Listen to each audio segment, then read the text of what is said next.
மனிதனுக்கு மகிழ்வூட்டி வழிகாட்டுவது எழுத்தா, பேச்சா, பாட்டா, நடிப்பா? இயல், இசை, நாடகம்னு கொடுத்துருக்கலாம். அது ஒரு மாதிரி இலக்கியமாக போயிடும். ஏதாவது பேசிகிட்டு இருப்பாங்கடா, தமிழ் புஸ்தகத்தை படிச்சுட்டு ஏதாவது பேசிகிட்டு இருப்பாங்க. இயலா, இசையா, நாடகமா அப்படின்னு பேசி கொடுத்துருக்கலாம். ஜனங்களுக்கு தலைப்பை எளிமைப்படுத்தணும்னு சொல்லி தான் இயலை ரெண்டாக பிரிச்சிட்டான். எழுத்து, பேச்சு. இசைக்கு பாட்டு, நாடகத்துக்கு நடிப்பு. இதுவரைக்கும் பட்டிமன்றத்தில் 2 அணியில் 2 குரூப்பாக தான் பேசுவாங்க. இப்போ உங்களுக்கு 4 முனை போட்டி. வர்ற 2026 எத்தனை முனை போட்டி நடக்க போகுதோ தெரியல. எத்தனை முனை போட்டி வந்தாலும் நமக்கு எப்பொழுதும் ஒளி கொடுக்கும் சூரியன் தான் அந்த 2026 எல்லோருக்கும் ஒளி கொடுக்கும். நான் அரசியல் பேசல, சூரியனை பத்தி பேசுறேன். அதனால இங்கே நடப்பது 4 முனை போட்டி. அற்புதமான பேச்சாளர்கள். எழுத்தா, பேச்சா, நடிப்பா, பாட்டா. ஒரு கல்யாணம் நடக்கணும்னா இந்த 4 முக்கியம். முதல்ல பொண்ணு மாப்பிள்ளை பேச்சுவார்த்தை நடக்கும். அங்கே ஒரு பொண்ணு இருக்காமல, ஒருத்தவன் சொல்லுவான், அப்படியா பொண்ணு என்ன படிச்சிருக்கு? விசாரணை. எம்ஏ பிஎட் படித்து கவர்மெண்ட் ஸ்கூலில் டீச்சராக இருக்குது. டெம்பரவரியா இல்லை பர்மனெண்ட் சம்பளம் வாங்குதா, இல்லை அவுட் சோர்ஸிங்கா, இல்லை 20,000 ரூபா சம்பளம் கொடுத்துக்கிட்டு இருக்காங்க, பர்மனெண்ட் 1000. அப்படியா? நல்லா இருக்குமா? அது மனசை பொறுத்து.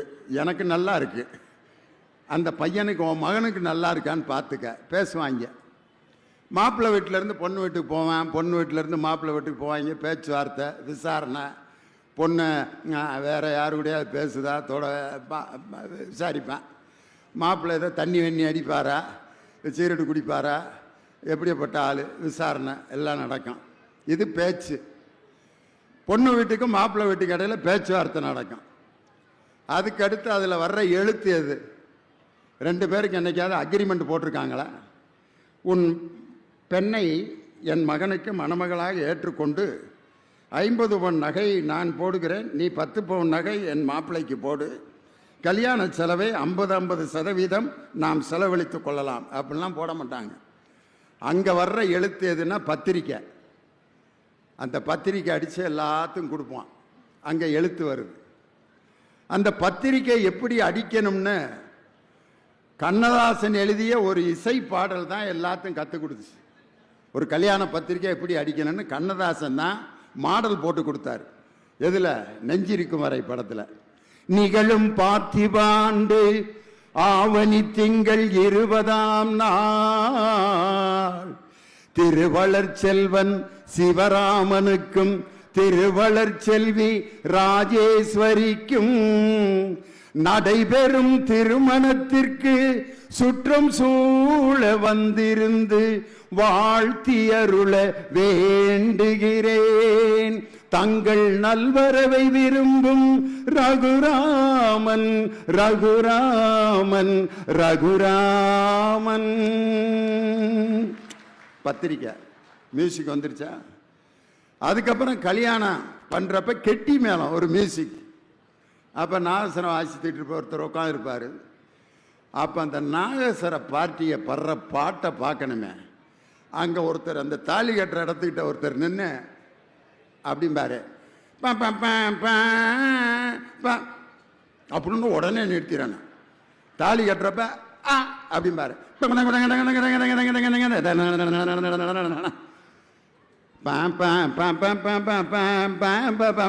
ஓதிட்டு இருப்பார். ஏன் கல்யாணத்தில் தாலி கட்டுறப்ப கெட்டி மேளம்னு நாகஸ்வரத்தை ஊதி மத்தளத்தை அந்த அடி அடிக்கிறாங்க? யாருக்காவது காரணம் தெரியுமா? தாலி கட்டுறப்ப கெட்டி மேளம் கெட்டி மேளம் கெட்டி மேளம் டக டக டக டக டக டக டக காதெல்லாம் அடைக்கிற மாதிரி அடி. எதுக்குன்னா அந்த நேரத்தில் சில பேர் அபசகுணமான வார்த்தைகளை பேசிகிட்டு இருப்பேன் கல்யாண வீட்டில் உட்காந்து. என்னடா இளவு கல்யாணம், சோத்து இளவையாவது ஒழுங்காக போடுவாங்கன்னு பார்த்தா ஒரு இளவும் சரியில்லை.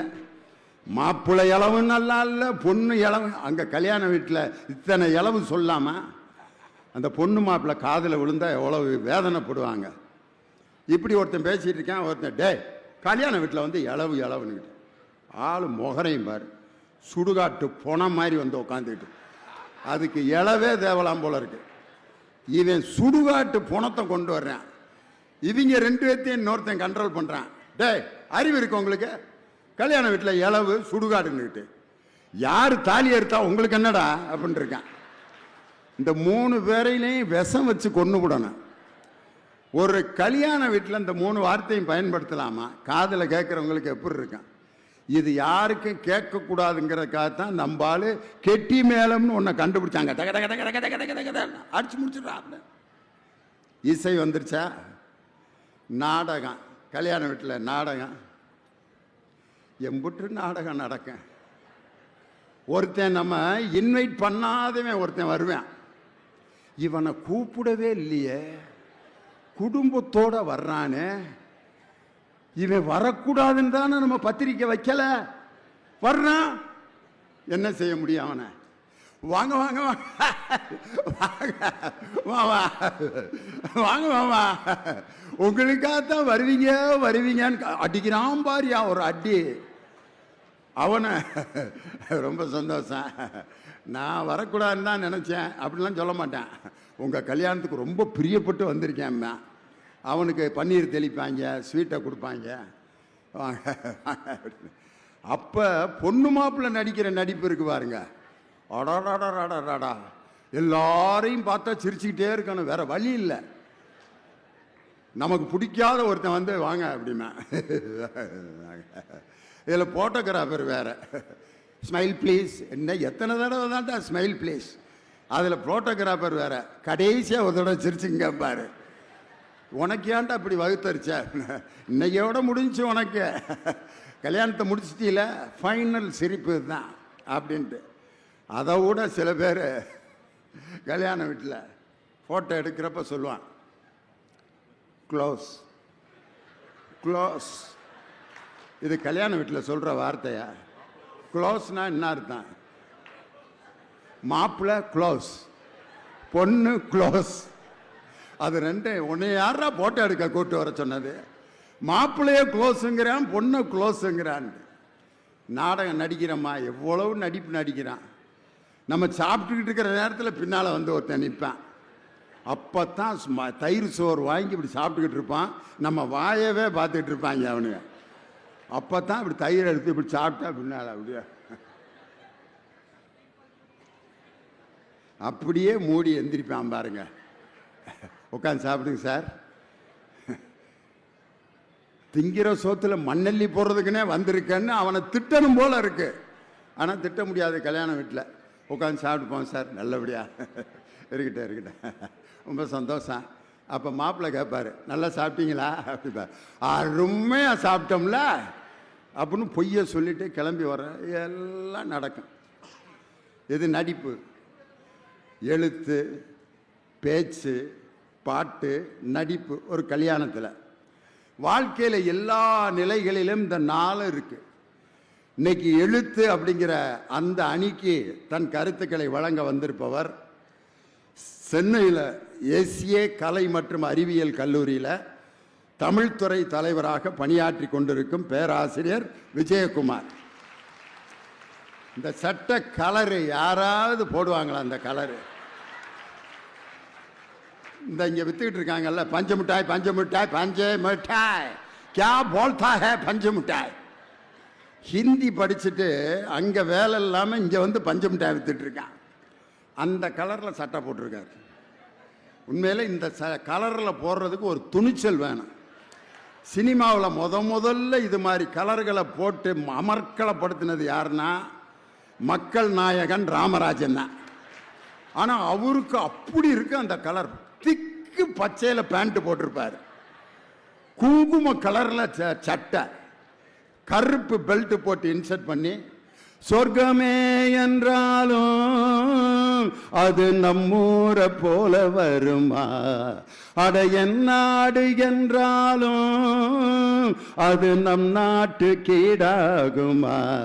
பல தேசம் முழுதும் பேசும் மொழியில் தமிழ் போல் இனித்திடுமா? சொர்க்கமே என்றாலும் அது நம்மூரை போல வருமா? பல தேசம் முழுதும் பேசும் மொழிகளில் தமிழ் போல் இனித்திடுமான்னு அன்னைக்கு ஒரு வார்த்தை சொன்னார் பாருங்க. உண்மையிலே தமிழ் மொழி அப்படிப்பட்ட மொழி. அந்த ஆ அப்படிங்கிற எழுத்து இருக்கு பார்த்தீங்களா, அதில் எவ்வளவு மீனிங் இருக்கு. முதல்ல ஒரு சுழி. இந்த பயல்கள்லாம் பார்க்குறாங்க, வகுப்பில் தான் தமிழ் வாத்தியார் கொள்றாருன்னா இங்கேயும் வந்து ஆனா எப்படி போடுவதுன்னு இந்த ஆள் உட்காந்து நடத்திக்கிட்டு இருக்காருன்ட்டு. ஒரு சுழி, அப்புறம் ஒரு வளையம், அப்புறம் ஒரு வளையம், அப்புறம் ஒரு நேர்கோடு, அப்புறம் ஒரு நேர்கோடு. வாழ்க்கையில் நீ வந்து எத்தனை முறை வட்டமடித்து கொண்டிருந்தாலும் மீண்டும் ஏதாவது ஒரு தாழ்வு உனக்கு வந்துதான் சேரும். அந்த தாழ்வில் நீ தொடர்ந்து இருக்க மாட்டாய், மீண்டும் சமநிலைக்கு வந்து விடுவாய். வந்து மீண்டும் தாழ்ந்தாலும் உயர்ந்த அந்த இடத்தில் நிற்பாய் அப்படின்னு அந்த ஆனாங்கிற எழுத்துல இவ்வளவு வார்த்தை, இவ்வளவு மீனிங் இருக்கு. அம்மா அப்படிங்கிற வார்த்தை பாருங்க, ஆங்கிறது உயிரெழுத்து, இம்முங்கிறது மெய்யெழுத்து, மாங்கிறது உயிர்மெய் எழுத்து.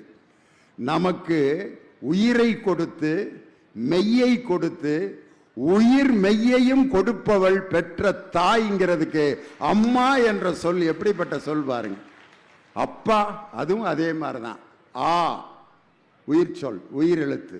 இப்பு மெய்யெழுத்து, பா உயிர்மெய் எழுத்து. அப்பாவும் உயிரை கொடுத்து மெய்யை கொடுத்து உயிர் மெய்யை கொடுக்கிறார். அதனால இந்த ரெண்டு எழுத்து, இந்த வார்த்தையை எப்போ பயன்படுத்துறான்?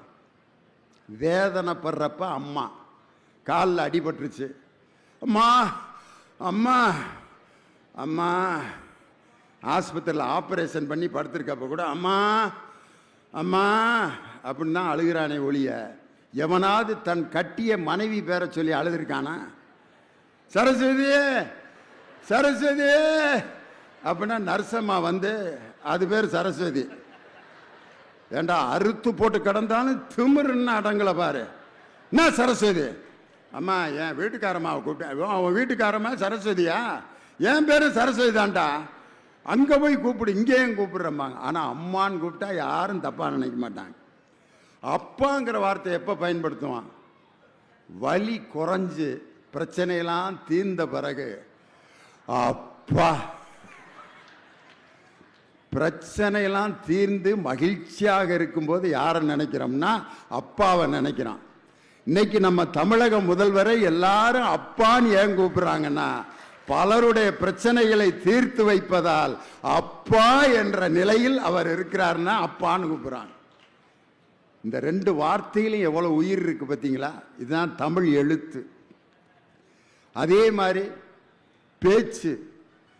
பேச்சுங்கிறது ரொம்ப முக்கியம். அது ஒரு மனுஷன் பேச்சில் தான் வாழ்க்கையிலேயே இருக்கு. அதனால தான் வள்ளுவர் சொன்னார், தீயினால் சுட்ட புண் உள்ள ஆறும் ஆறாது, நாவினால் சுட்ட வடுன்னார்.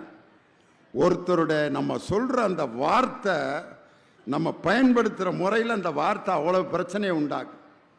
அதனால தான் ஒரு வார்த்தை கேட்க ஒரு வருஷம் காத்திருந்தேன்னு நயன்தாரா பாடுவாங்க. ஒரு வார்த்தை கேட்க ஒரு வருஷம் காத்திருந்தேன். ஏண்டா ஒரு வார்த்தைக்கு ஒரு வருஷமாடா காத்திருப்பாங்க. அப்ப அந்த வார்த்தை எவ்வளவு முக்கியமான வார்த்தை பாருங்க. பாரதியார் காதலி தன்னை ஏமாத்திட்டான்னு கோபத்தில் என்ன பாடுறாரு? வார்த்தை தவறி விட்டாய் கண்ணம்மா, மார்பு துடிக்குதடி, பார்த்த இடத்திலெல்லாம் உன்னை போல் பாவை தெரியுதடி. Come on claps. என்னடி மீனாட்சி? என்னையா பாரதியார் பாட்டை பாடிட்டு திடீர்னு கமலஹாசன் போயிட்டீங்க. அந்த பாரதியார் பாட்டை பயன்படுத்திட்டு அந்த என்னடி மீனாட்சியை இளையராஜா கொண்டு வந்திருப்போம்.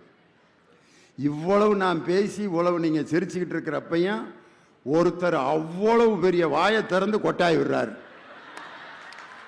அவர் யாருன்னு இப்போ விட்டவருக்கு தெரியும், நான் அவரை சுட்டி காட்ட விரும்பலை அப்படின்னாரு. அவரை பார்த்தோன்னே எனக்கு ஒரு மாதிரி ஆயிடுச்சு. இன்னும் நம்ம பேச்சு விறுவிறுப்பாக இருக்கணும்டா அப்படிங்கிறதுக்கு அவர் தான் சிக்னல் கொடுக்குறாரு.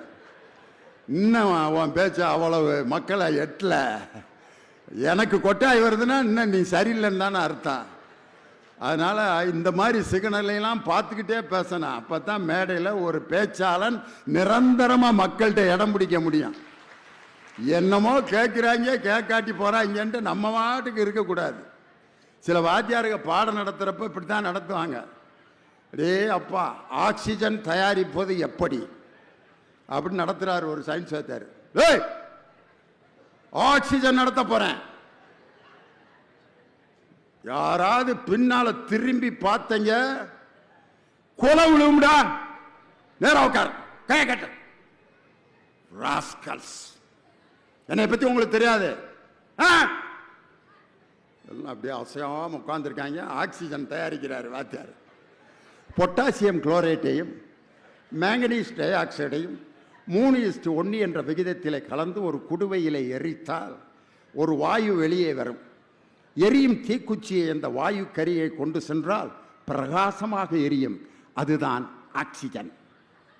நடத்தி முடிச்சுட்டு ஒரு பயலை எழுப்பி, நான் நடத்தினது விளங்குச்சா அப்படின்னார். எப்போ சார் நடத்துனீங்க அப்படின்னா, டே படம் போட்டு இவ்வளோ கஷ்டப்பட்டு நடத்தியிருக்கேன், எப்போ நடத்தினேன். அவங்க பூரா என்ன நினச்சிட்டு இருந்தாங்கன்னா, வாத்தியார் ஏன் பின்னால் திரும்ப வேணான்னு சொன்னார், அங்கே என்னமோ இருக்குது, அது என்ன அப்படின்னு தான் யோசிச்சுக்கிட்டு இருந்திருக்கேன்.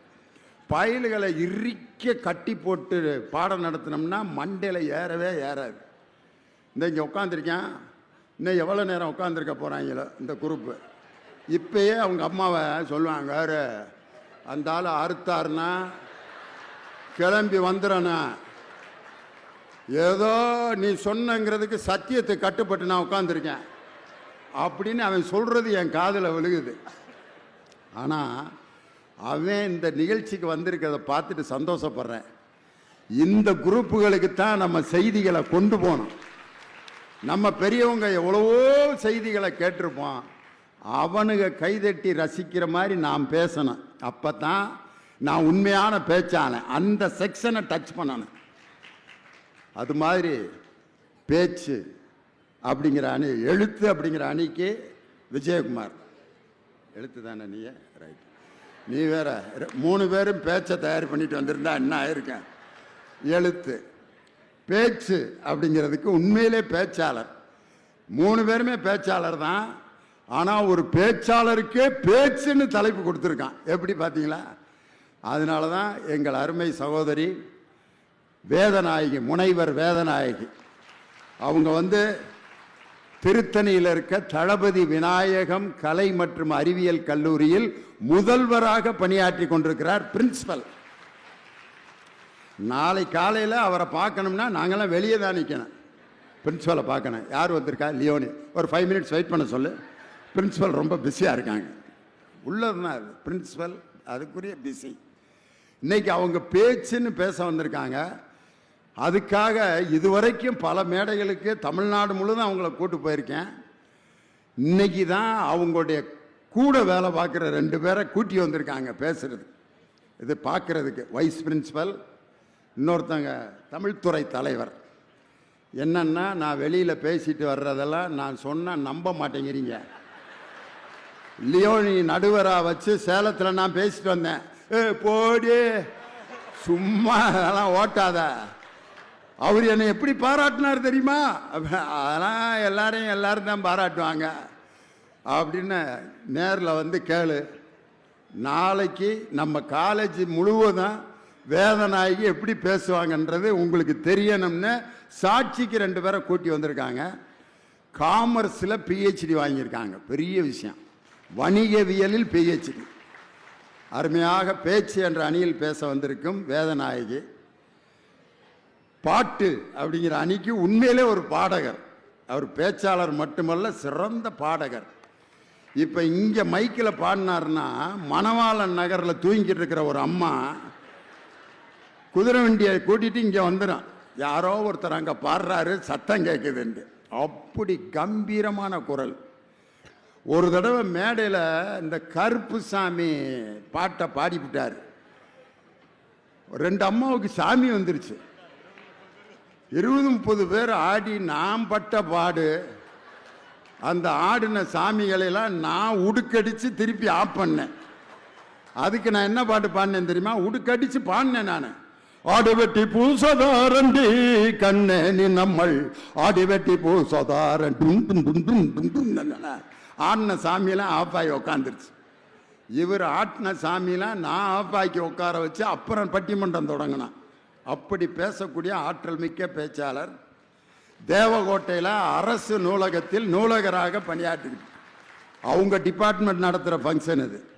அதனால் அந்த டிபார்ட்மெண்ட்லேயே ஒருத்தரை கூட்டு வந்திருக்கான். இது எல்லாத்துக்கும் மேலே நடிப்பு. நடிப்பை பற்றி பேசுறதுக்கு ஒரு நடிகனை தான் இங்கே கூட்டி வந்திருக்கானே. ஆனால் அவர் ரொம்ப ஆசைப்பட்டு இந்த செக்ஷன் எடுத்துக்கிட்டார். காரணம், உலகத்தில் பிறந்ததுலேருந்து சாகிற வரைக்கும் ஒரு மனுஷன் நடிக்காத மனுஷன் உலகத்தில் கிடையவே கிடையாது. அதனால தான் நடிப்பை பற்றி நான் பேசுகிறேன் அப்படின்ட்டு வந்திருக்கக்கூடிய என் அருமை தம்பி கவிஞர் இனியவன் ரொம்ப அற்புதமாக பேசுவார். பல புதிய பாடல்களுக்கெல்லாம் விளக்கம் கொடுத்து பேசுவதில் ஆற்றல் மிக்க பேச்சாளர். 4 பேரும் சிறப்பாக பேசுகிறதுக்கு வந்திருக்காங்க. நல்ல ஞாயிற்றுக்கிழமை எங்கள் உள்ளங்களை குளிர்விக்கக்கூடிய அருமையான ரசிக பெருமக்கள் திருவள்ளூரில் இருக்க எல்லாருக்கும் என்னுடைய வணக்கம். காரணம், ஒரு வார்த்தையால் உலகத்தை கட்டி போட்ட ஒரு அற்புதமான பேச்சாளருடைய வழியில் வந்தவங்க நாங்கள்லாம். அவருடைய கையை பிடிச்சி மேடைக்கு வந்தவன் யார் அப்படின்னு அவர் பேரை நான் சொல்லலை. ஒரு வார்த்தையை சொன்னாலே யாருன்னு கண்டுபிடிச்சிருவீங்க. என் உயிரினும் மேலான அன்பு உடன்பிறப்புகளே, தமிழர்களே, நீங்கள் என்னை கடலில் தூக்கி போட்டாலும் கட்டுமரமாகத்தான் மிதப்பேன். அதில் ஏறி நீங்கள் பயணம் செய்யலாம், கவிழ்ந்து விட மாட்டேன். ஒரு பேச்சு எப்படி இருக்கணும்னு அதுக்கு கிராமரே வேற யாரும் இல்லை. ஒன்று பேரறிஞர் அண்ணா, இன்னொருவர் முத்தமிழறிஞர் டாக்டர் கலைஞர். அதனால் இப்போ முதலாவதாக பேச வரக்கூடிய தலைப்பு எழுத்து. அதனால் எழுத்து என்ற அணிக்கு தன் கருத்துக்களை வழங்க பேராசிரியர் முனைவர் விஜயகுமார் உங்கள் பலத்த கரவொலியோடு மேடைக்கு வருகிறார். வாங்க.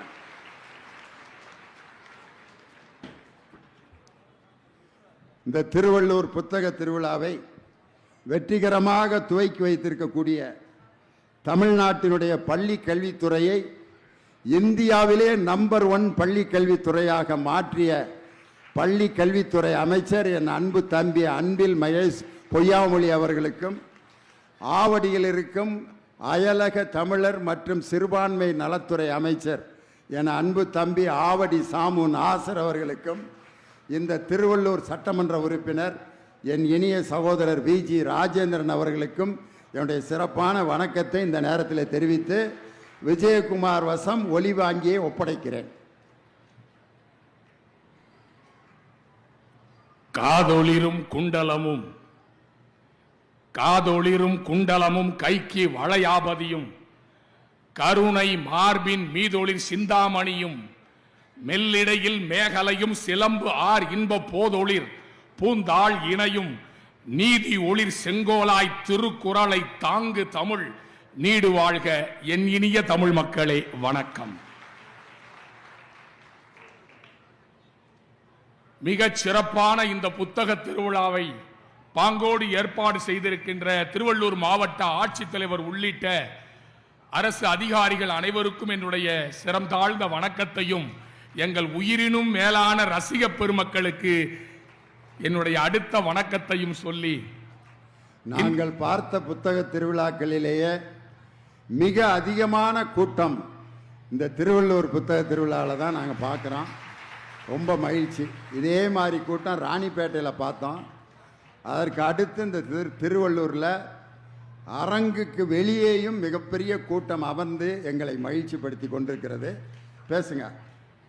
அற்புதமான இந்த சுழலும் சொல்லரங்கத்தின் நடுவர் பெருமானாக இருக்கின்ற பட்டிமன்றப காவலர், பாடநூல்களின் பாவலர், நாடறிந்த நல்ல நாவலர், கங்கா கௌரியின் கதாநாயகர், நகைச்சுவை மருத்துவர், முத்தமிழ் அறிஞர் கலைஞர் அவர்களே ரசித்த வித்தகர், ரசிகர் கூட்டத்தின் சொத்து அவர், எங்கள் பட்டிமன்றத்தின் பிதாமகன் எங்கள் அண்ணன் திண்டுக்கல் ஐ லியோனி அவர்களே. நீதிபதி அவர்களே, திருவள்ளுவர் திருக்குறளை எழுதுவதற்கு துணை செய்தது எழுத்தாணி. திருவாரூர் தேர், ஆழி தேர். இந்த திருவள்ளூர்ல கூட தேரடி இருக்கு. ரயில் அடியில இருந்து தேரடி வந்துதான் வரணும்.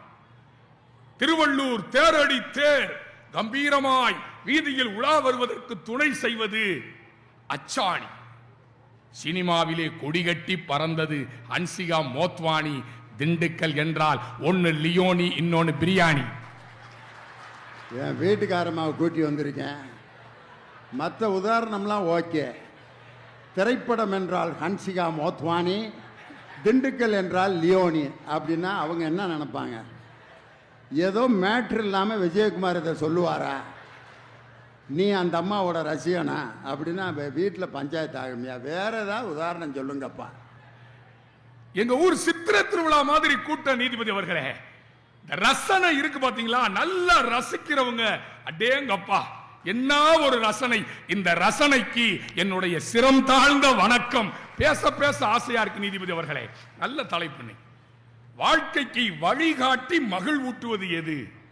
எழுத்துதான் நீதிபதி அவர்களே. எட்டயபுரத்திலே இருந்து இருட்டை கிழிக்க வந்த நெருப்பு தீக்குச்சி பாரதி என்ன சொன்னான் நீதிபதி அவர்களே? எங்க அணிக்காக சொன்னான், எனக்காக சொன்னான். பாரதியாரெல்லாம் படிங்க இனியவன். பாரதி சொன்னான், எழுத்து தெய்வம் எழுதுகோள் தெய்வம் என்று பாரதி சொன்னான். நீதிபதி அவர்களே, என்னென்ப ஏனை எழுத்தன்ப அவை இரண்டும் கண்ணன்ப வாழும் உயிர்க்கு என்றுதானே திருவள்ளுவ பெருந்தகை எழுதினார். எழுத்து தாங்க சிறப்பு. காரல் மார்க்ஸ் ஐயா லண்டன் மியூசியத்திலே, லண்டன் அந்த நூலகத்திலே 1500க்கும் மேற்பட்ட புத்தகங்களை படித்து கரைத்து குடித்து காரல் மார்க்ஸ் மூலதனம் என்கிற புத்தகத்தை எழுத்துக்களிலே எழுதியதால் தான் தொழிலாளர் சமுதாயம் விடுதலை பெற்றது. அது எழுத்துக்கு கிடைத்த மரியாதை இல்லையா? தந்தை பெரியார் அவர்களின் எழுத்துதான் பகுத்து அவர்களின் எழுத்துதான் சுயமரியாதையை கொண்டு வந்தது. முத்தமிழறிஞர் கலைஞர் ஐயாவினுடைய எழுத்துதான் சமூக நீதி சமநீதியை கொண்டு வந்தது.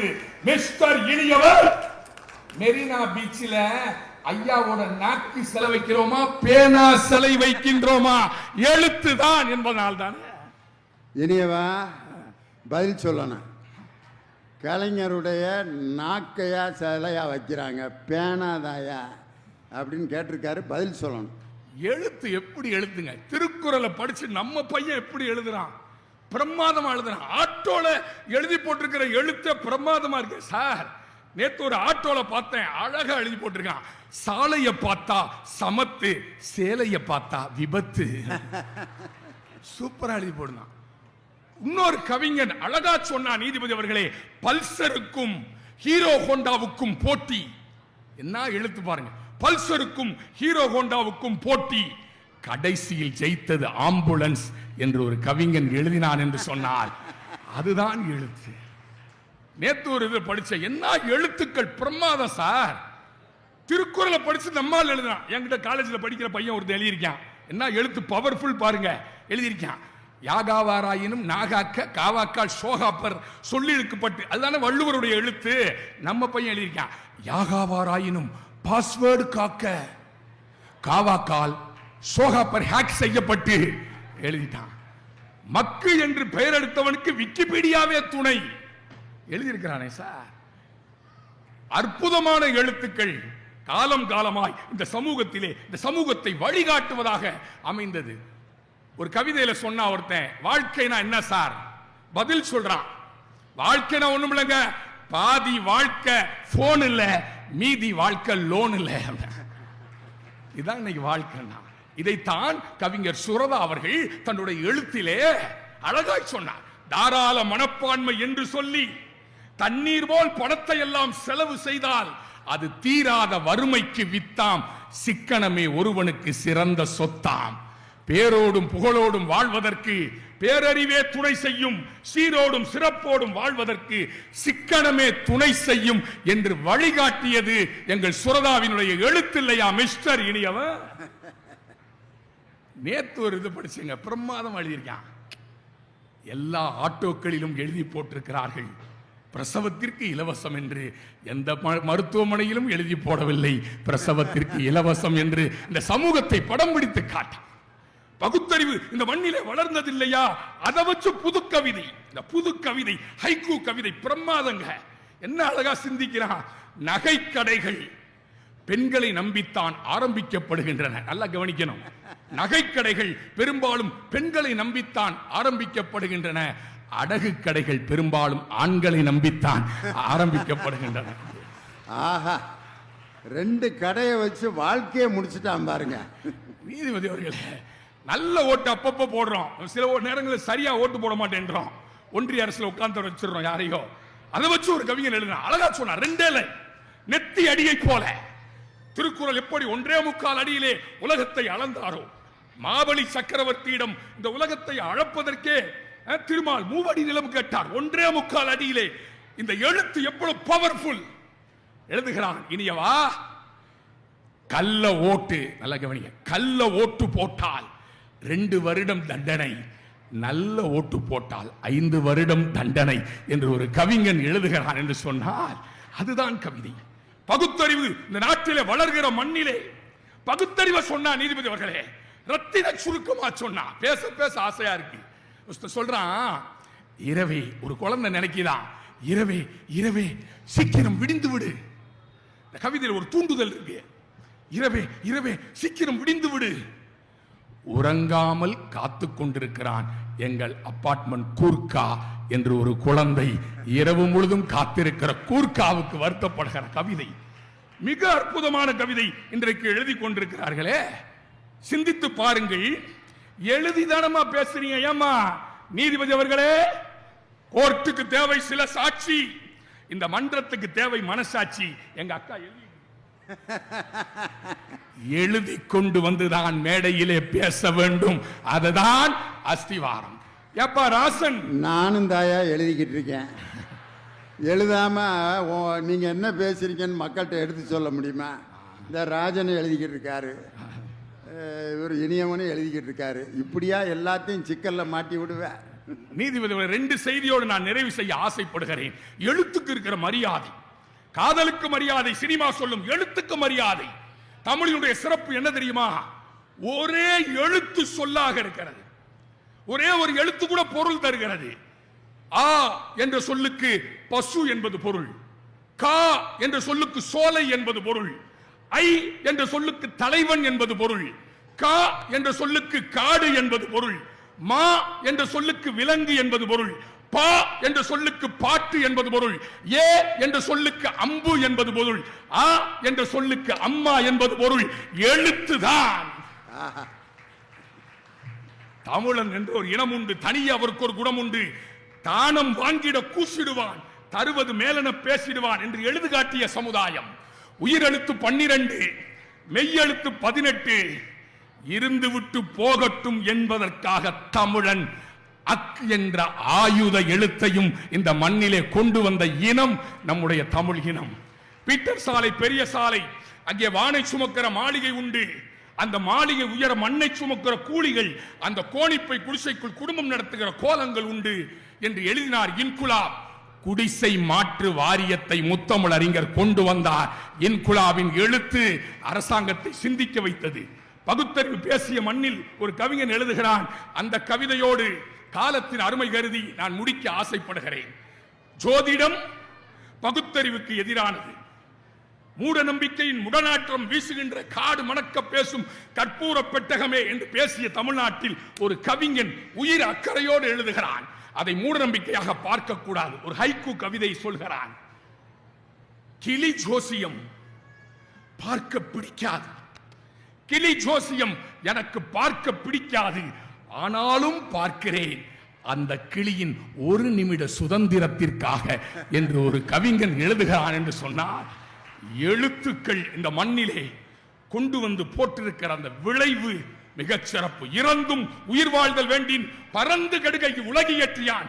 பசி எடுத்துத்தான் இந்த நாட்டில் சாப்பிடணும் நிலம் வந்துச்சுன்னா இதை படைத்த இறைவன் அழியட்டும் என்று பேசிய வள்ளுவருடைய குரலை எதிர்த்துத்தான் காலை உணவு என்று தமிழக முதல்வர் பசி கொடுமையை விரட்டியடித்திருக்கிறார் என்று சொன்னால் வழிகாட்டியது இலக்கியங்களே என்று வியக்க வைத்த ரசிக பெருமக்களுக்கு என் இதய தோட்டத்தில் பூத்திருக்கிற நன்றி மலர்களை காணிக்கையாக்கி வருகிறேன். வாய்ப்பிற்கு நன்றி, வணக்கம். ஆஹா, எழுத்து தான் அப்படிங்கிறதுக்கு ஒரு பாயிண்ட் கொடுத்தாரு பாருங்க. 4 பேரும் உட்காந்து எழுதிக்கிட்டு தான் இருக்கான். என்ன பேசணும்னு, என்ன பாடணும்னு, என்ன நடிக்கணும்னு பேப்பரில் எழுதுறீங்களா இல்லையா? முதல் கேள்வியை பயங்கரமான கேள்வியை கேட்டார். கையெழுத்து பயிற்சி இந்த இவங்களுக்கெல்லாம் ஹேண்ட் ரைட்டிங் வகுப்பில் கொடுப்பாங்க. 4 ரூல்டு 2 ரூல். 2 ரூல் வந்து தமிழ் எழுதி கையெழுத்து எழுதி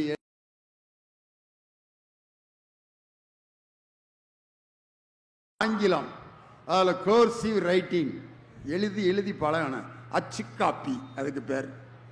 அதெல்லாம் இன்னைக்கு எழுதி பழகி நம்முடைய எழுத்தை திருத்தணும். கையெழுத்து எவ்வளோ முக்கியம். சில டாக்டர்கள்லாம் என்ன எழுதுறாங்கன்னே கண்டே பிடிக்க முடியாது. எவ்வளவு கிறுக்கிறாரோ அவ்வளவு அவர் சிறந்த டாக்டர்னு அர்த்தம். அழகாக எழுதிட்டாருன்னா இந்த ஆள்லாம் எதுக்கு டாக்டருக்கு படித்தார்? எழுத்து இவ்வளவு அழகாக எழுதிக்கிட்டு இருக்காரு, சரியாக படிக்காம விட்டார் போல இருக்குமா. கிறுக்கிற மாதிரி எழுதுறவர் தான் டாக்டர். ஒரு அம்மா ஒரு அட்ரஸ் காயத்தை எடுத்துக்கிட்டு ஒரு கிளவியை ஒவ்வொருத்தர்கிட்டையா கேட்குது, இந்த அட்ரஸ் எங்கன்னு பார்த்து சொல்லுங்கப்பா. இந்த எழுத்து என்னானே புரியல, கம்பளி பூச்சி மாதிரி எழுதியிருக்காரு, இது எந்த வீடுன்னு தெரிலப்பா, எழுத்து புரியலன்னு இருக்கான். ஒவ்வொருத்தர்கிட்டையா கேட்டுட்டு கடுப்பாயிருச்சு. ஒருத்தன் சொல்லியிருக்கான், இந்த எழுத்து புரியணும்னா மெடிக்கல் ஸ்டோர்காரர் இருக்கார்ல, அவர் தான் டாக்டர் எவ்வளவு கிறுக்குனாலும் மாத்திரை எடுத்து கொடுத்துருவாரு. அதனால் அவர்கிட்ட போய் காட்டு, அவர் எந்த அட்ரஸ்ன்னு சொல்லிடுவாருன்ட்டு. அந்த பாட்டி மெடிக்கல் ஸ்டோர்காரன்ட்ட போய் கொடுத்து, சாமே இது எங்கன்னு சொல்லுப்பா. அவன் அதை பார்த்துட்டு 5 மாத்திரை எடுத்து கையில் கொடுத்துட்டான். யோ, என் மகன் வீட்டு விலாசத்தை காமிச்சா மாத்திரையை கொடுத்துட்டு போகிறானே அப்படின்னு அழுதுச்சு அந்த அம்மா. எழுத்து ஒரு மனிதனுக்கு அவ்வளவு முக்கியம். வள்ளுவர் என்ற அந்த நமது தெய்வ புலவன் திருக்குறளை எழுதி வைத்ததால் தான் இன்னைக்கு வரைக்கும் அந்த திருக்குறளை நாம் படித்து கொண்டிருக்கிறோம். வாய் வழியாக சொல்லப்பட்டதல்ல, இசையால் சொல்லப்பட்டதல்ல, எழுத்தால் எழுதப்பட்டது. அதனால தான் அருமையாக பேசியிருக்கார். இதுக்கு பதில் சொல்லணும். பேச்சு அப்படிங்கிற அணிக்கு உங்கள் பலத்த கரவழியோடு எங்கள் அருமை சகோதரி முனைவர் வேதநாயகி வர்றாங்க. கைதட்டுறதுக்கு மாவட்டத்திலேருந்து ஆள் கூட்டி வந்திருக்காங்க.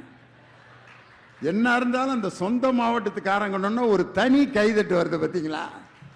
திண்டுக்கல் லியோனி அந்த ஆளுக்கு நம்ம எதுக்குடா கைதட்டினேன், நம்ம திருவள்ளூரில் அவங்க அந்த ஊருக்காரங்க.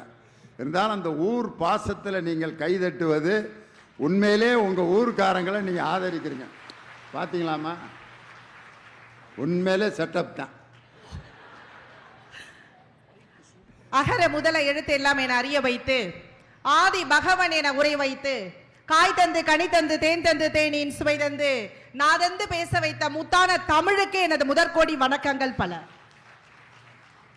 பட்டிமன்றத்தின் முடிசூடா மன்னனாக பகல் நேரங்களில் மட்டுமல்லாமல் இரவு நேரங்களிலும் தமிழ் பல்கலைக்கழகமாக விளங்கி கொண்டிருக்கின்ற அற்புதமான நடுவர் பெருந்தகை ஐயா அவர்களுக்கும், நடுவர் அவர்களே எவ்வளவு அழகா கையை தட்டி எவ்வளவு அழகா ரசிக்கிறாங்க பாத்தீங்களா? அடேங்க அப்பா, திருநெல்வேலினா அல்வா, திருப்பாச்சின்னா அருவா, திண்டுக்கல்னா புட்டு, சிவகாசினா வேட்டு, பாண்டிச்சேரினா மில்லி, மதுரைனா மல்லி. எங்கள் திருவள்ளூர் மாவட்ட ரசிக பெருமக்கள் தான் எப்பவுமே கில்லி நடுவர் அவர்கள். என்னம்மா டி ராஜேந்தர் பாணியில் அடி நொறுக்கிட்டீங்களே.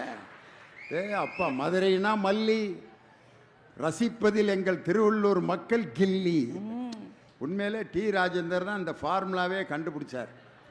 இந்தியாவின் தலைநகரம் டில்லி, செவுத்துல ஓடுறது பள்ளி, பையங்க விளாடுறது கில்லி, குளத்துல பூக்குறது அல்லி, செத்தா எரிக்கிறது கொல்லி. டண்டனக்கா டனக்கனக்கா. டில்லிக்கும் கில்லிக்கும் ஏதாவது சம்பந்தம் இருக்கா? கொல்லிக்கும் பள்ளிக்கும் ஏதாவது சம்பந்தம்? ஆனால் அவர் சொன்னால் மட்டும் அவ்வளவு நல்லா இருக்கான். நம்ம ஆசிரியர் கோச்சிக்க கூடாது. இவர் பேரை வச்சு ஒரு டயலாக் சொல்லியிருக்காரு. என் பேரு பூசு, டே தாசு, நீ க்ளோஸு அப்படிம்பாரு. நீங்க பேசுங்கம்மா. டி ராஜேந்திரனை பத்தி பேசுனா பேசிக்கிட்டே இருக்கலாம். நடுவர் அவர்களே, அருமையான தலைப்பு. நல்ல மகிழ்வான வாழ்க்கைக்கு பேச்சு தேவையா, எழுத்து தேவையா, நடிப்பு தேவையா, பாட்டு தேவையா? இதானங்க ஐயா பிரச்சனை. இவங்க 3 பேருக்கு என்ன பிரச்சனை? சட்டையை பார்த்தீங்களா? சிலுக்கு மாதிரி சட்டை போட்டுட்டு வந்து உட்கார்ந்துருக்காரு பாருங்க.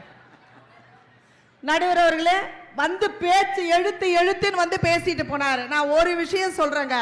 ஒரு புத்தகம் படிக்கிறேன்னு சொன்னா அந்த புத்தகத்துல உனக்கு ஆர்வம் இல்லைன்னா அந்த புத்தகத்தை தூக்கி தூர வச்சிடலாம்.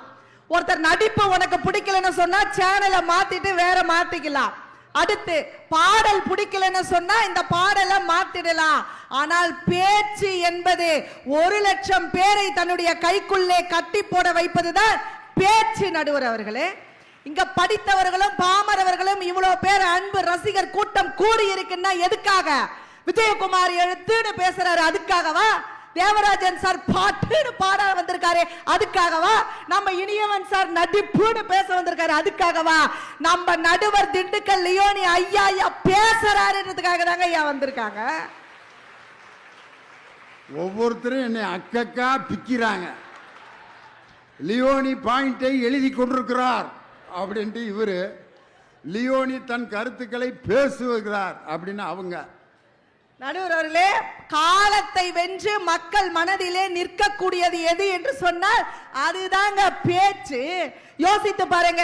உலக வரலாற்றிலேயே தன் தொண்டர்களை பார்த்து தம்பி என்று சொன்ன ஒரு தலைவன் பேரறிஞர் அண்ணா அவர்கள். நடுவர் அவர்களே, பாராளுமன்றத்திலே ஜிப்பாக்களுக்கு மரியாதை கிடைக்காத பட்சத்திலே ஜிப்பாக்களுக்கும் மரியாதை உண்டு என்று இந்த உலகத்திற்கு உறக்க சொன்னவர் தான் எங்களுடைய பேரறிஞர் அண்ணா என்று சொன்னார். அவருடைய பேச்சு இன்னும் இந்த உலகத்துல வாழ்ந்துட்டு இருக்கா இல்லைங்களா? யோசிச்சு பாருங்க. அதுக்கு ஒரு உதாரணம் சொல்ற பாருங்க. அவர் முதல்வராக இருந்த காலகட்டத்திலே பேருந்திலே ஒரு திருக்குறளை எழுதி போட்டாருங்க. அவர் பிள்ளை சரியா சொல்லி கொடுக்கலன்னு நினைக்கல. யாகாவராயனும் அதுக்கு என்ன பாட்டு பாருங்க. பாஸ்வேர்டை வச்சு ஒரு குறளை மாத்தி எழுதுறாங்கன்னு சொன்னா அவங்க எழுத்து எவ்வளவு மோசமா இருக்குன்னு பாருங்க. ஆனா நம்மளுடைய பேரறிஞர் அண்ணா அவர்கள் பேருந்திலே ஒரு குறளை எழுதி போட்டார். யாகாவராயினும் நாகாக்க காவாக்கால் சோகாப்பர் சொல்லிழுக்கப்பட்டு அப்படின்னு அந்த குறளை எழுதி போட்ட பிறகு அந்த பேருந்திலே மதிப்புமிகு காங்கிரஸ் உறுப்பினர் அவர்கள் செல்லுகின்ற பொழுது அவர் பாராளுமன்றத்திலே வந்து கேட்கிறார். என்ன தெரியுமா கேட்கிறாரு? ஏப்பா, இந்த குறளை நீங்க எழுதி போட்டிருக்கீங்களே, இந்த குறள் அந்த பேருந்திலே பயணிப்பவர்களுக்கா, அந்த குறள் ஓட்டுநருக்கா, அந்த குறள் இல்ல பரிசோதகர்களுக்கா என்று கேட்ட பொழுது பேரறிஞர் அண்ணா அந்த சபையிலே எழுந்து நின்று நாக்கு உள்ள அனைவருக்குமே இந்த குறள் பொருந்தும் என்று சொன்னார் என்று சொன்னார். அதுதான் நடுவர் அவர்களே பேச்சு. யோசித்து பாருங்க. கிருஷ்ணர் பிறந்தார், இந்துக்களாக நிறைய பேர் மாறினார்கள். இயேசு கிறிஸ்து பிறந்தார், கிறிஸ்துவர்களாக மாறினார்கள். நபிகள் நாயகம் பிறந்தார், இஸ்லாமியர்களாக மாறினார்கள். ஆனால் அண்ணல் அம்பேத்கரும் பெரியாரும் பிறந்தார்கள், இந்த மண்ணிலே எல்லோரும் மனிதர்களாக மாறினார்கள் என்று சொன்னார். பேச்சு தானே நடுவர் அவர்களே. யோசித்து பாருங்க. வந்து பாடலுக்காக தேவகோட்டராஜன் சார் வந்து உட்கார்ந்துருக்கார். இன்னைக்கு பாடல் எப்படி இருக்கு யோசித்து பாருங்க. ஒரு காலத்துல நல்லா இருந்துச்சு, ஆனா இன்னைக்கு பாருங்க நடுவர் அவர்களே, இந்த பாட்டை நான் பாடினா நாளையில இருந்து எந்த ஹெட்மாஸ்டரும் பைக் எடுத்துன்னு போக மாட்டார். ஐயா பாடுங்கம்மா, காதல கேட்டுக்கிட்டு தான் இருக்கேன். ஒரு பாட்டு கேளுங்க.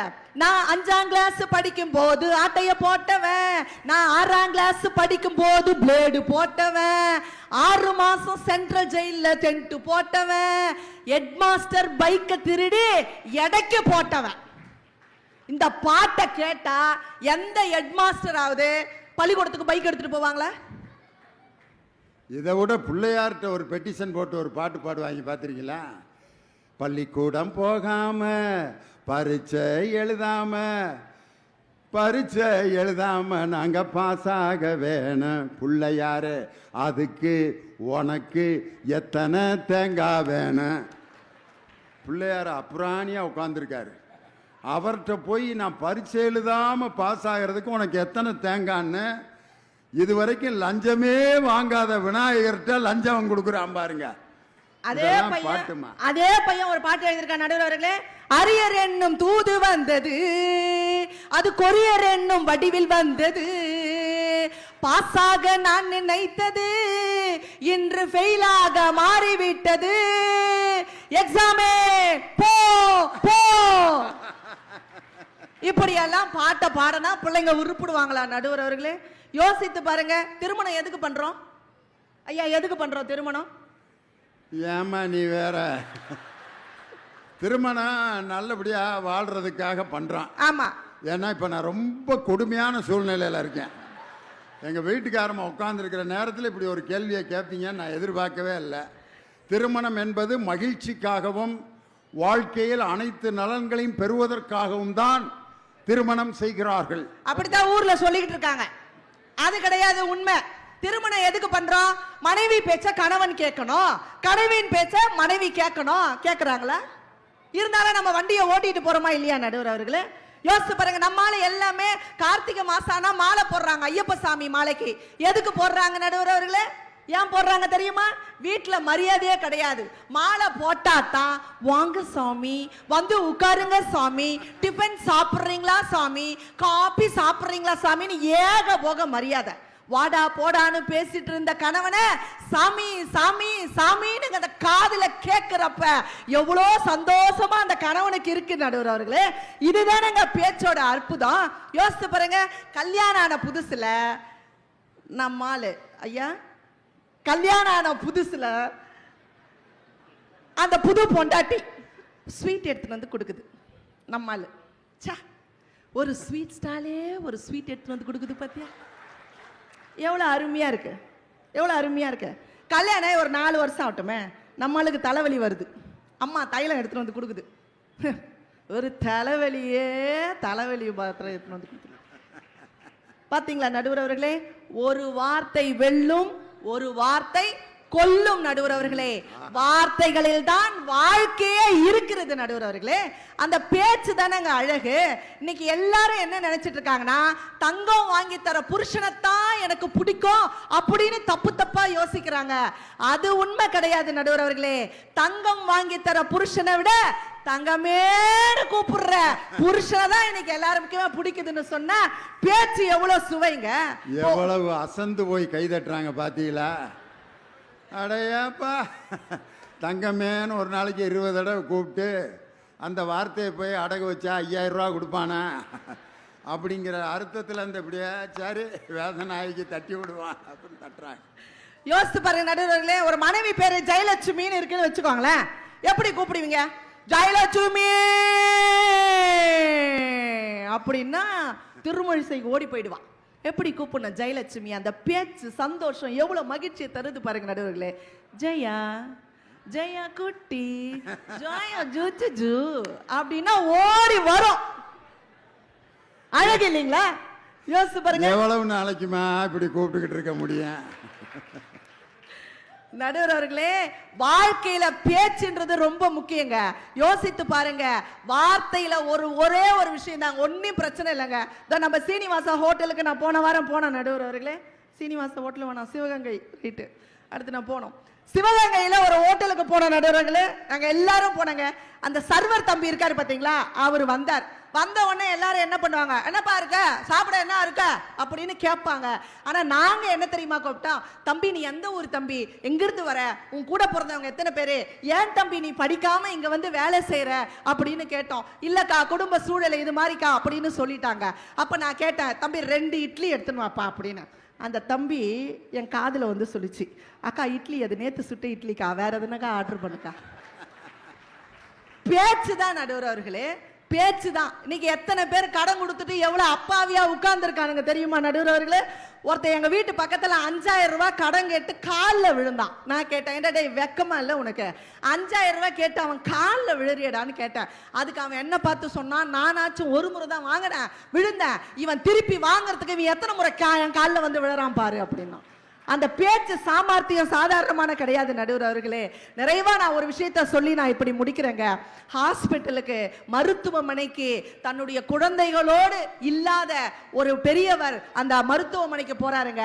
டாக்டர் பார்த்து கேட்கிறாருங்க, உங்க கூட யாராச்சும் வரலையா அப்படின்னு சொல்லி கேட்கிறப்ப அந்த பெரியவருடைய மௌனம் இருக்கு பாத்தீங்களாங்க, அதுதான் இந்த உலகத்திலேயே மிகப்பெரிய வழி நடுவர் அவர்களே. இங்க இருக்கிறவங்க எத்தனையோ பேர் அம்மாவை திட்டிட்டு வந்திருப்பாங்க, அம்மா கூட சண்டை போட்டுட்டு வந்திருப்பாங்க. இந்த நிகழ்ச்சி முடிச்சிட்டு நீங்க நேரா போய் உங்க அம்மா கிட்ட, அம்மா என்ன மன்னிச்சிருமா, நான் பேசுனதெல்லாம் தப்புமான்னு சொல்லி பாருங்க. அப்படியே அந்த அம்மா ஓடி வந்து உங்களை கட்டி தழுவும் என்று சொன்னால் அந்த பேச்சு தான் இந்த உலகத்திலே அழகு என்று சொன்னால் நிறைவா நான் இப்படி சொல்லி முடிக்கிற நடுவர் அவர்களே. சுனாமி வந்துச்சுங்க. சுனாமில கடலூர்ல விவேக் ஓபராய் அப்படிங்கிறவர் ஓடி வந்து அங்க இருக்கிறவங்க எல்லாருக்கும் உதவி செய்யறாரு. அப்ப அங்க இருக்கிற பத்திரிகையாளர் பார்த்து கேட்கிறாரு, ஏப்பா இங்க இருக்கிறவங்க யாருமே வரல, நீ மட்டும் ஏயா ஓடி வந்து உதவி செய்யறன்னு கேட்கிறப்ப அந்த விவேக் ஓபரா என்ன தெரியுமா சொன்னாரு, என் தந்தை மகாராஷ்டிரத்தை சேர்ந்தவர், என் தாய் தமிழ்நாட்டை சேர்ந்தவர், அதனால தாயா நான் ஓடி வந்து உதவி செய்யறேன்னு சொன்னா அந்த உதவியினுடைய இறுக்கமும் பாசமும் எதால் வந்ததுன்னு சொன்னா அவருடைய தாயால தான் வந்துச்சு நடுவர் அவர்களே. ஒரே ஒரு விஷயம் தான் நடுவர், முடிச்சிடலாங்களா? ஒரே ஒரு விஷயம் தாங்க. 2 வயசுல ஒரு குழந்தை பேச ஆரம்பிக்குது, அப்படிதானங்க? 2 வயசுல அந்த குழந்தை பேச ஆரம்பிக்குது. இத்தனை வயசாகியும் யாரிடம் எப்படி பேச வேண்டும் என்று தெரியாமல் வாழ்ந்து கொண்டிருக்கிற காலகட்டத்திலே நிறைவான மகிழ்ச்சிக்கு காரணம் பேச்சே பேச்சே என்று சொல்லி வாய்ப்பளித்த நல்ல உள்ளங்களுக்கு நன்றி பாராட்டி விடைபெறுகின்றேன். நன்றி, வணக்கம். வாழ்க்கையில் எல்லாமே பேச்சில் தான் முடியுது.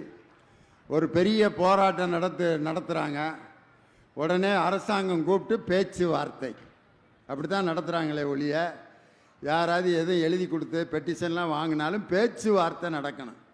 அதுக்கு பேர் பேச்சுவார்த்தை. அந்த அது எல்லா இடத்துலையும் நடக்கும். ஒரு நல்ல பேச்சு பேச மாட்டேங்கிறாரே ஒரு போகிற இடத்துல பேச்சு. வீட்டில் ஒரு 3 வகையான பெண்கள் பார்த்துருப்பீங்க. சில பேர் வந்து வீட்டுக்காரர் கூப்பிட்டா கோபமாகவே பேசுவாங்க, சத்தம் போட்டு பேசுவாங்க. இந்தடி காப்பி, என்ன காப்பி, சும்மா காப்பி காப்பி காப்பின்னுட்டு இப்போ தானே போட்டு கொடுத்தேன். இது ஒரு டைப்பு. 2வது ஒரு டைப் இருப்பாங்க, காப்பி கொண்டு வாப்பா,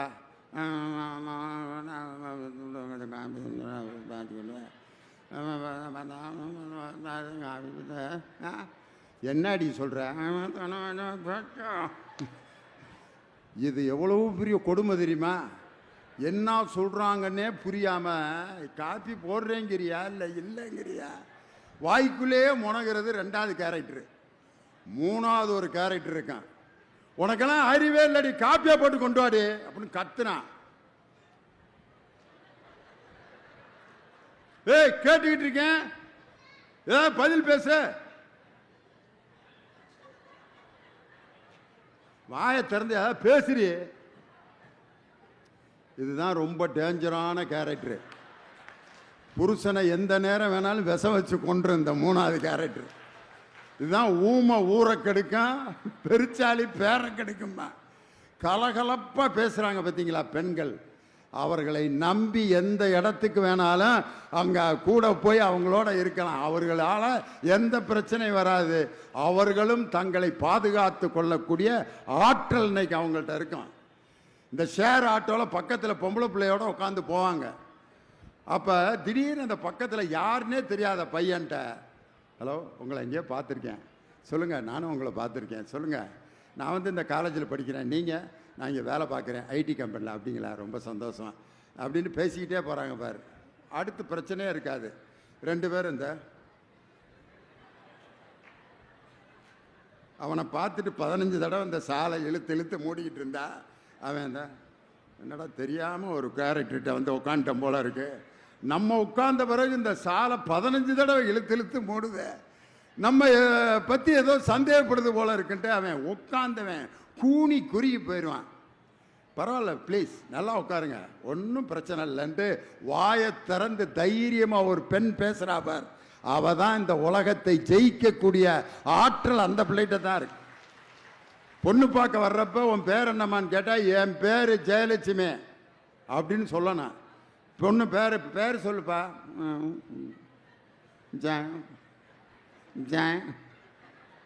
ஜேனா பேர் வைப்பாங்க, ஒரு எழுத்தையா பேர் வைப்பாங்க. ஜான். சரி ஏதோ ஒன்று வச்சுக்க. என்ன படித்தா? அவன் மாப்பிள்ளை என்னடா தொடங்குறப்பே இப்படி இருக்க அப்படின்னு நினப்பேன்.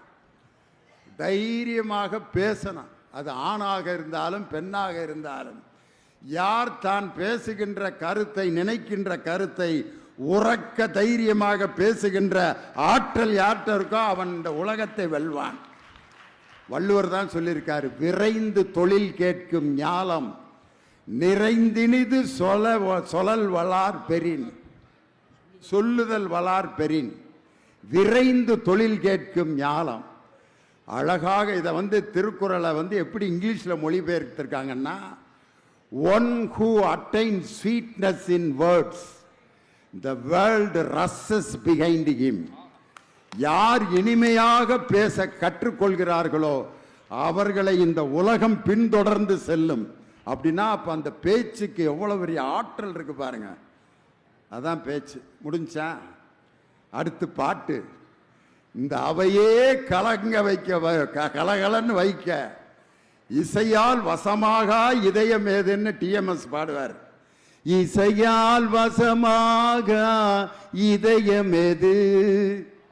இசையால் வசமாக்க தேவகோட்டை ராஜன் உங்கள் பலத்த கரவொலியோடு வருகிறார். வாப்பா.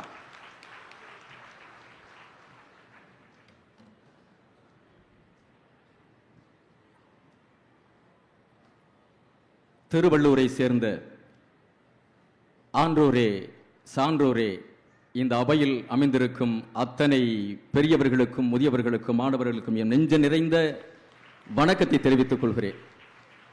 நடுவர்களே, காதல்ல இருந்தே தொடங்கிடுவான். நீங்க கூட ஒரு காதல் கல்யாணத்தை ஆரம்பத்திலேயே தொடக்க உரையில் நடத்தி வச்சிருக்கீங்க. நான் எப்ப கல்யாணத்தை நடத்தி வச்சேன்? இல்ல, ஒரு சம்பந்தம் பேசினீங்களே. ஓ அப்படியா?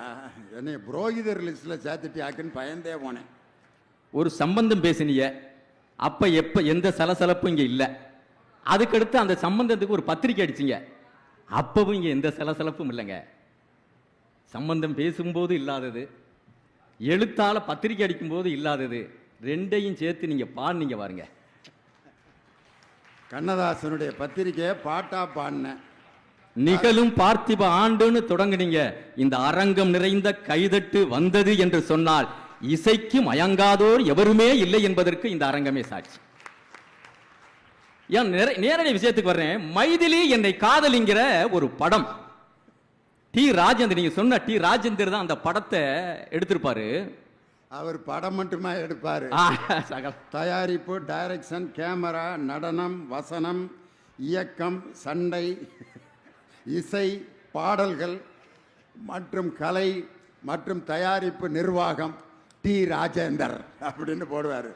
சகலகலா வல்லவன், எல்லா வேலையும் தெரிஞ்சவர். எல்லாத்தையும் அவர் தான் அந்த படத்தில் செஞ்சிருப்பாரு. ஆனா இந்த பாட்டுக்கு எஸ்பிபிய 15 நாள் ரிஹர்சல் கொடுத்து பார்த்தாருங்க. பண்ண முடியல, தொண்டை கட்டிக்கிடுச்சு. எஸ்பிபிய சரண் வாங்கிட்டாருங்க. எனக்கு ஓய்வு கொடு தலைவா, நான் அடுத்த வாரம் வந்து பாடுறோம்னு சொல்லி பாடி கொடுத்து இந்த பாட்டு. அதனாலதான் என்னைக்குமே இந்த பாட்டு நிக்கிறதுக்கு ஒரு பக்கம் இருக்கட்டும். ஆனா அந்த பாட்டுல எழுத்து இருந்தது. அந்த எழுதி இருந்தது டி ராஜேந்தர். அந்த பாட்டை பத்தி ரொம்ப அற்புதமா விளக்கி இருப்பார், அதுவும் டி ராஜேந்தர். அதுக்கப்புறம் அந்த பாட்டுக்கு அவரே நடிச்சிருப்பாருங்க. அப்பா, உலகமாக நடிப்புடா சாமி. நான்லாம் புல்லு தடிக்கி விழுந்து பொட்டுன்னு விழுந்து பட்டுன்னு போற ஆளுகளை நான் பார்த்திருக்கேங்க. ஆனா இந்த மைதிலி என்னை காதலியில மைதிலிய தேடி டி ராஜேந்தர் போவாரு. போற வழியில இங்கிட்டு 10 கத்தி, நெஞ்சில முதுகுல 10 கத்தி, லாவுல 10 கத்தி, இந்த லாவுல 10 கத்திங்க. இல்ல ராஜன், ஈட்டி. இந்த 15 ஈட்டி முன்னால, 6 ஈட்டி பின்னால, எதுவுமே கீழே விழுகாது. அம்புட்டுமே நெஞ்சில குத்தி அப்படியே நிக்கும். அதோட பாடிட்டு வருவார். ஆனா சிங்கம் மாதிரி போவார் பாருங்க. அப்ப எழுதுன எழுத்து இன்னும் நிக்கல. பாட்டை பத்தி பேசினாரு, அது நிக்கல. ஆனா இன்னைக்கும் இந்த பாட்டு எங்கே ஒலிக்கிறது என்று சொன்னால் அத்தனை பேரும் காதை கொடுத்து கேட்கிற அளவுக்கு நிக்கும் சொன்னா அதுதான் இசையினுடைய வல்லமை. உங்களுக்கு நேரம் கருதி தொகையாரா மட்டும் தர்றேன், புடிச்சிருந்தா நிறைவில் கைதட்டுங்க. அப்படி புடிப்பாரு பாருங்க, தேடி மைதிலியை தேடி போறார் டி ராஜேந்தர். இப்ப அவர் மாதிரி நான் போய்கிட்டேன், எப்படி தெரியுமா? நானும் உந்தன் உறவை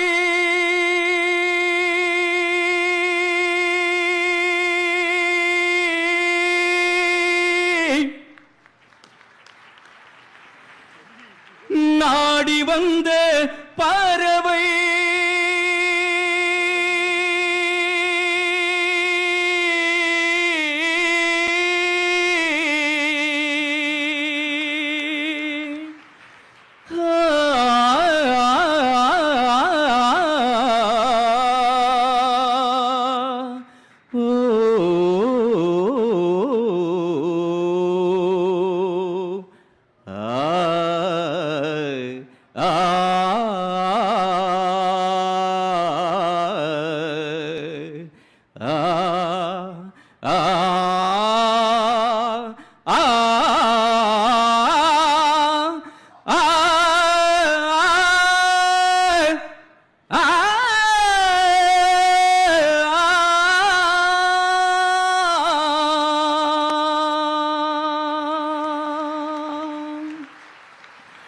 நானும் உந்தன் உறவை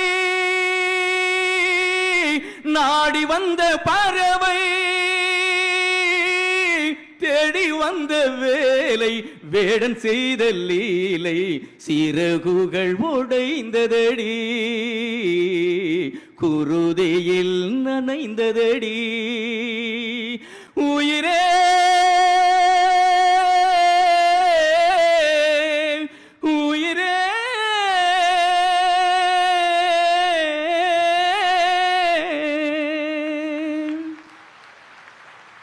சரி, நம்ம எல்லாம் கிளம்பிடுவோமா? அவர் மெதுவாக பாடிட்டு வரட்டும். அடுத்த புத்தக திருவிழாவில் நான் திருப்பி சொல்லிக்கிறேன். இசையினுடைய வல்லமை நான் சொல்லி தெரிய வேண்டியதில்லை, உங்க கைதட்டு சொல்லுகிறேன். இந்த அம்மா சொன்னாங்க பாருங்க, இனிமையா பேச கத்துக்கிறீங்க ஐயா, வீட்டில் இனிமையா பேச கத்துக்கிறீங்க. இனிமையா பேசுனதுனால தான் நான் பல நாள் கஞ்சி குடிக்க தெரிய முடியாம வீட்டுக்கு போக முடியாம வெளியில தெரிஞ்சேன். என் வீட்டுக்காரிக்கிட்ட நான் இந்த அக்கா அந்த மாலை போடுறத பற்றி சொன்னாங்கல்ல, நான் ஐயப்பன் கோயிலுக்கு மாலை போட்டிருந்தேன் அக்கா. நான் உங்கள்கிட்ட சொல்லாமல் ஆட்ட சொல்கிறது, ஐயப்பன் கோயிலுக்கு நான் மாலை போட்டிருந்தேன். ஆனால் அந்த பெண்களுக்கு இந்த வஞ்சம் தீர்க்கிற இப்போ இது அந்த இது எப்போ எங்கேருந்து தான் வந்துச்சுன்னு தெரியல. நான் ஐயப்பன் கோயிலுக்கு மாலை போட்டிருந்தேன். 40 நாள் என் வீட்டுக்காரி வாங்க சாமி, இருங்க சாமி, டிப்பன் தரவா சாமி, காப்பி போடவா சாமி, இப்படி சாமி சாமின்னு கூப்பிட்டாங்க. நான் ஐயப்பன் கோயிலுக்கு போயிட்டு வந்து மாலையை கலட்டிக்கிட்டு இங்கே வச்சக்கா, இந்த 40 நாள் அவ என்னைய சாமி சாமின்னு கூப்பிட்டா இல்ல. யாக்கா நான் ஒண்ணுமே சொல்லலையே. 40 நாளா அவ என்னைய சாமி சாமின்னு கூப்பிட்டா இல்ல. இதுக்கு வஞ்சம் தீர்க்கிறா பாருங்க. இப்ப நான் அவளை சாமி சாமின்னு கூப்பிடணுமா? மாலையை கலட்டி டேபிள்ல வச்சாங்க, உடனே ஓம் சக்தி கோயிலுக்கு மாலையை அவ போட்டாங்க. நான் அன்னையிலிருந்து வாங்க சக்தி, இருங்க சக்தி, டீ போடவா சக்தி, எதுவும் பச்சை வச்சு வாங்கிட்டு வரவா சக்தி, சக்தி சக்தின்னு கத்தி என் சக்தி போயிடுச்சுக்கா. அன்பா திருவள்ளூர்ல குடும்பத்துல பிரச்சனை உண்டு பண்றதுக்குன்னு ஐடியா கொடுக்குறாரு. ஐயப்பன் கோயிலுக்கு மாலையை போட்டு உங்க வீட்டுக்கார கலத்தணும்னு மேல்மருவத்தூருக்கு போட்டுருங்க, உங்களுக்கு மரியாதை கிடைக்கும். நடுவர்களே, எழுத்து பேச்சு நடிப்ப சொன்னீங்க, பக்கம் பக்கமா எழுதுகிற போது இல்லாத மரியாதை, அதை பற்றி மணிக்கணக்காக பேசுகிற போது இல்லாத மரியாதை, பல லட்சங்களை செலவழித்து அதை தொடராக எடுத்து நடித்த போது இல்லாத பெருமை, 3 நிமிடத்துல அந்த கதை சுருக்கம் மகாபாரதத்தை பாட்டா எடுத்தாந்து கொடுத்தோம். இந்த உலகம் இன்றும் கைதட்டி வரவேற்றுக் கொண்டிருக்கிறது என்று சொன்னால் பாட்டுக்குள்ள வல்லமை போட்டு கொடுத்தோம்ல. மகாபாரதம் எப்படி தெரியுமா? மரணத்தை எண்ணி கலங்கிடும் விஜயா, மரணத்தின் தன்மை சொல்வேன், மானிடரான்மா மரணமெய்தாது மறுபடி பிறந்திருக்கும், மேனியை கொள்வாய் மேனியை கொள்வாய், வீரத்தில் அதுவும் ஒன்று நீ விட்டு விட்டாலும் அவர்களின் மேனி வெந்துதான் தீரும் ஓர்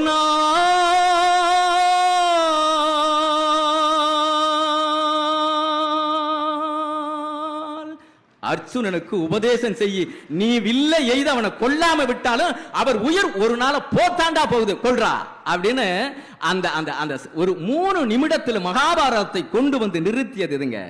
எல்லாருக்கும் ஒரு கனவும் இருக்குல்ல. அந்த இலங்கையில அடுத்த வருஷம் நல்ல வீடு கட்டிடணும், புள்ளைய டாக்டருக்கு படிக்க வச்சிடணும், ஆஹா நல்ல கார் வாங்கி ஓட்டிடணும்னு கனவுகளோட வாழ்ந்த வாழ்க்கை நினைக்காத நேரத்தில் திருப்பி போட்டது. அதுதான் விதி என்று சொல்லுகிற அளவுக்கு சொல்லி தந்தது பாட்டு என்ன தெரியுமா? டேய், கற்பனை உலகத்துல வாழாத, இன்னைக்கு இருக்கிறது நாளைக்கு இல்ல, நொடிக்கு நொடி இந்த உலகம் நிலை மாறிக்கொண்டே இருக்கும். அதனால எது மேலையும் பற்று வைக்காத, பாசம் வைக்காத, அன்னன்னைக்கு வாழ பழகுடான்னு சொல்லி தந்த விஷயத்தை சுருக்கி அப்படியே ஒரு பாட்டுக்குள்ள கொண்டாந்து கொடுத்தோம். எப்படி தெரியுமா? நிலை மாறும் உலகில் நிலைக்கும் என்ற கனவில் வாழும் மனித ஜாதி அதில் வாழ்வதில்லை நீதி, வாழும் மனித ஜாதி அதில் வாழ்வதில்லை நீதி. இசை போடுவேன்.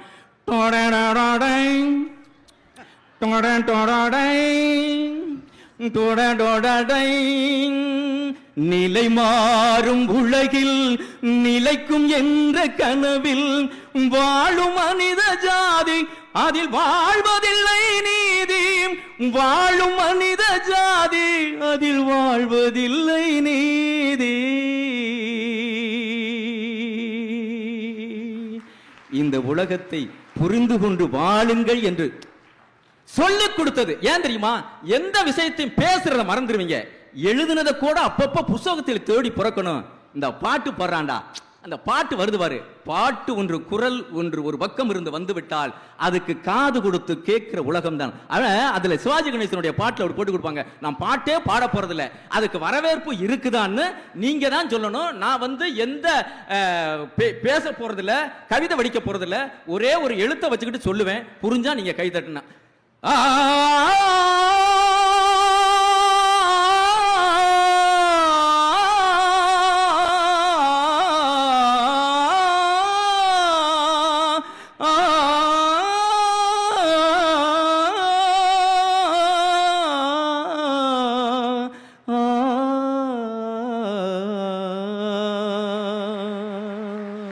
இன்னும் நான் பாடல, ஆனா பாடுனா பூமாலையில் ஓர் மல்லிகை இங்கு நான் தான் தேன் என்றது, உந்தன் வீடு தேடி வந்தது, இன்னும் வேண்டுமா என்றது, ஜோரா கைய தட்டி வாழ்த்துங்க.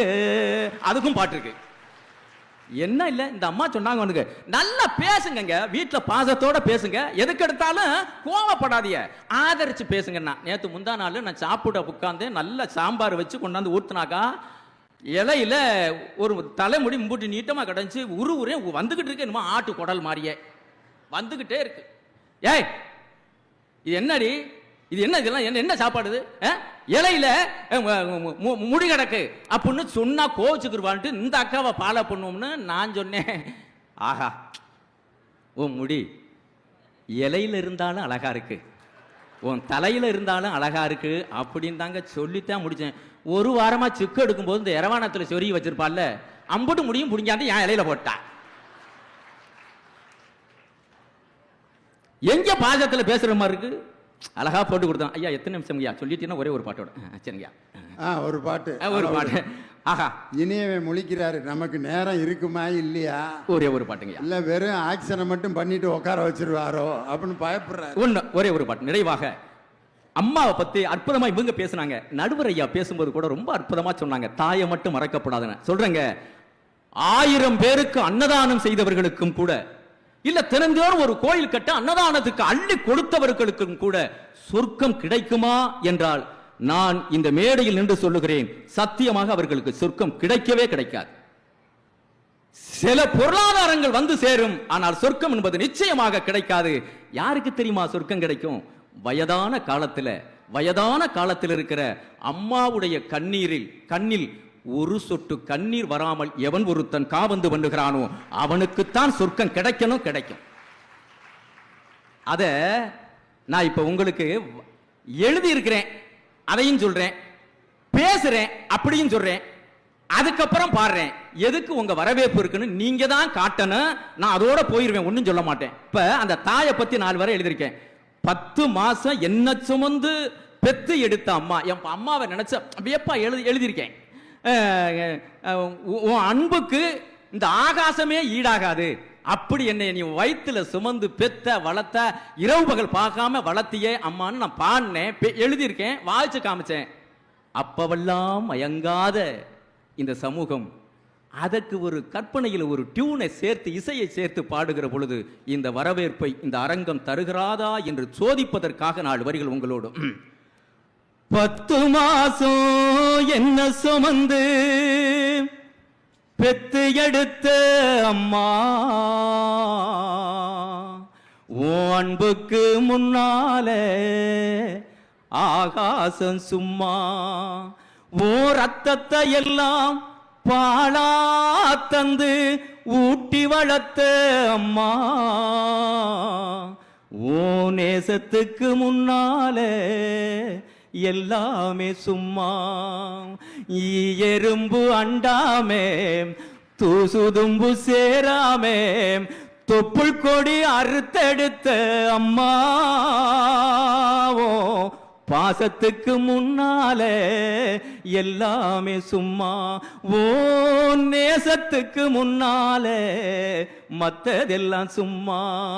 10 மாசம் என்ன சுமந்து பெத்து எடுத்த அம்மாவோ, அன்புக்கு முன்னாலே ஆகாசம் சும்மா, ஓ ரத்தத்தை எல்லாம் பாலா தந்து ஊட்டி வளர்த்த அம்மாவோ, நேசத்துக்கு முன்னாலே மத்ததெல்லாம் சும்மா.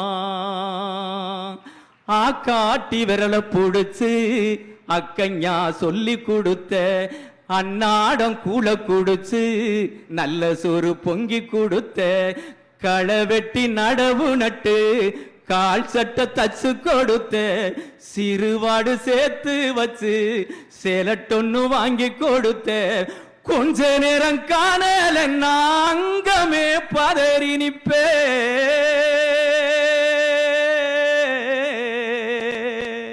அம்மா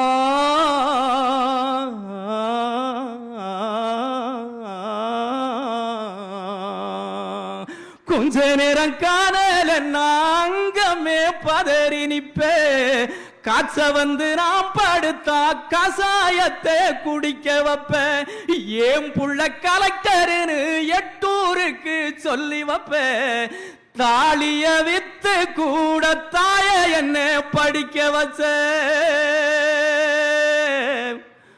உன்னை பாட வார்த்தை இல்ல, உன்னை பாட வார்த்தை இல்ல அம்மா,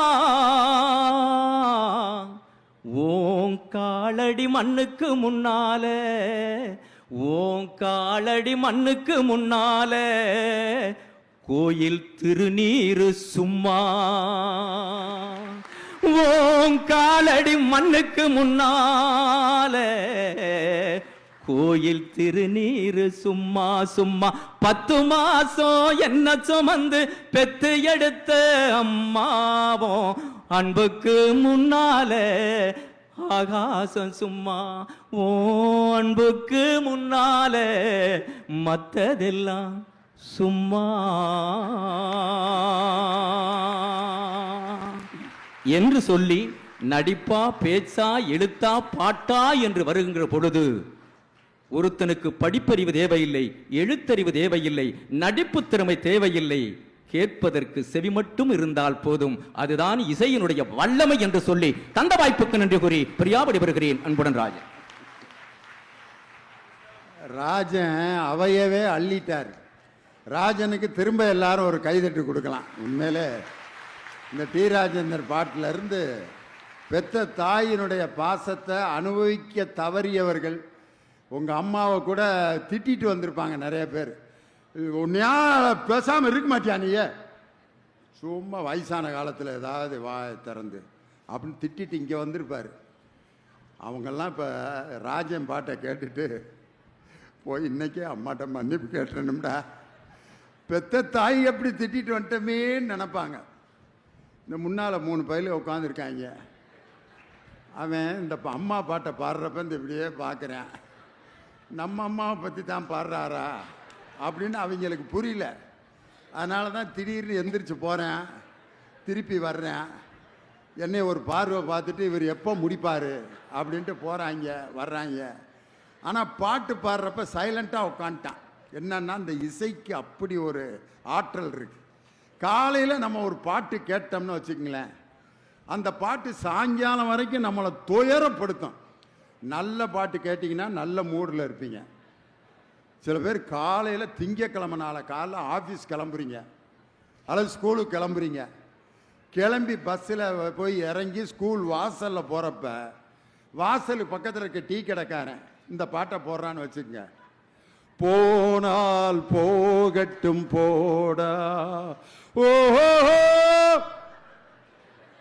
அன்னைக்கு பாடம் நடத்த முடியாது. ஹெட்மாஸ்டரை பார்த்தா அவ்வளோ ஆத்திரம் வரும். இந்த ஆளுக்கெல்லாம் ரிட்டையர்மெண்ட்டே கிடையாதா, அவனுக்கு சுகர் டவுன் ஆகி பொத்துன்னு விழுகிறான் அப்படின்ட்டு ஹெட்மாஸ்டர் பார்த்தா கோவம் வரும். பயில்களை பார்த்தா அவ்வளோ ஆத்திரம் வரும். மற்ற வகுப்பு வாத்தியார்களுக்கெல்லாம் நல்ல நல்ல பயில்களாக இருக்காங்க, எனக்குன்னே குரங்கு பயில்கள் அந்த ஹெட்மாஸ்டர் கோவம் ஆத்திரம். கேட்ட பாட்டு அப்படி.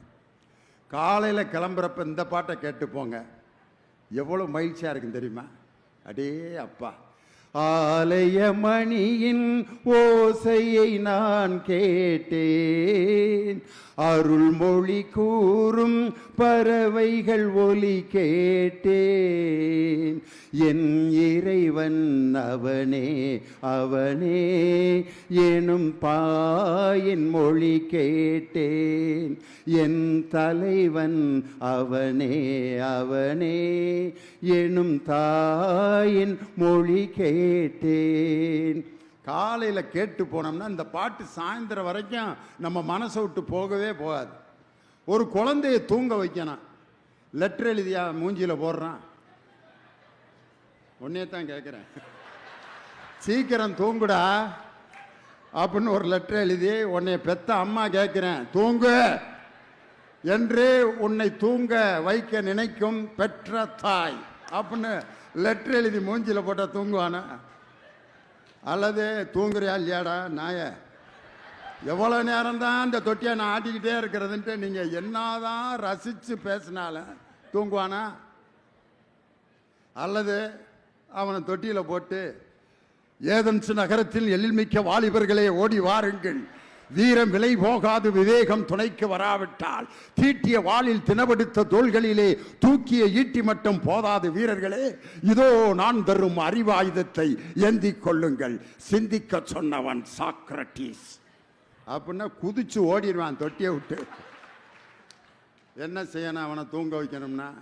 பாட்டு தான்.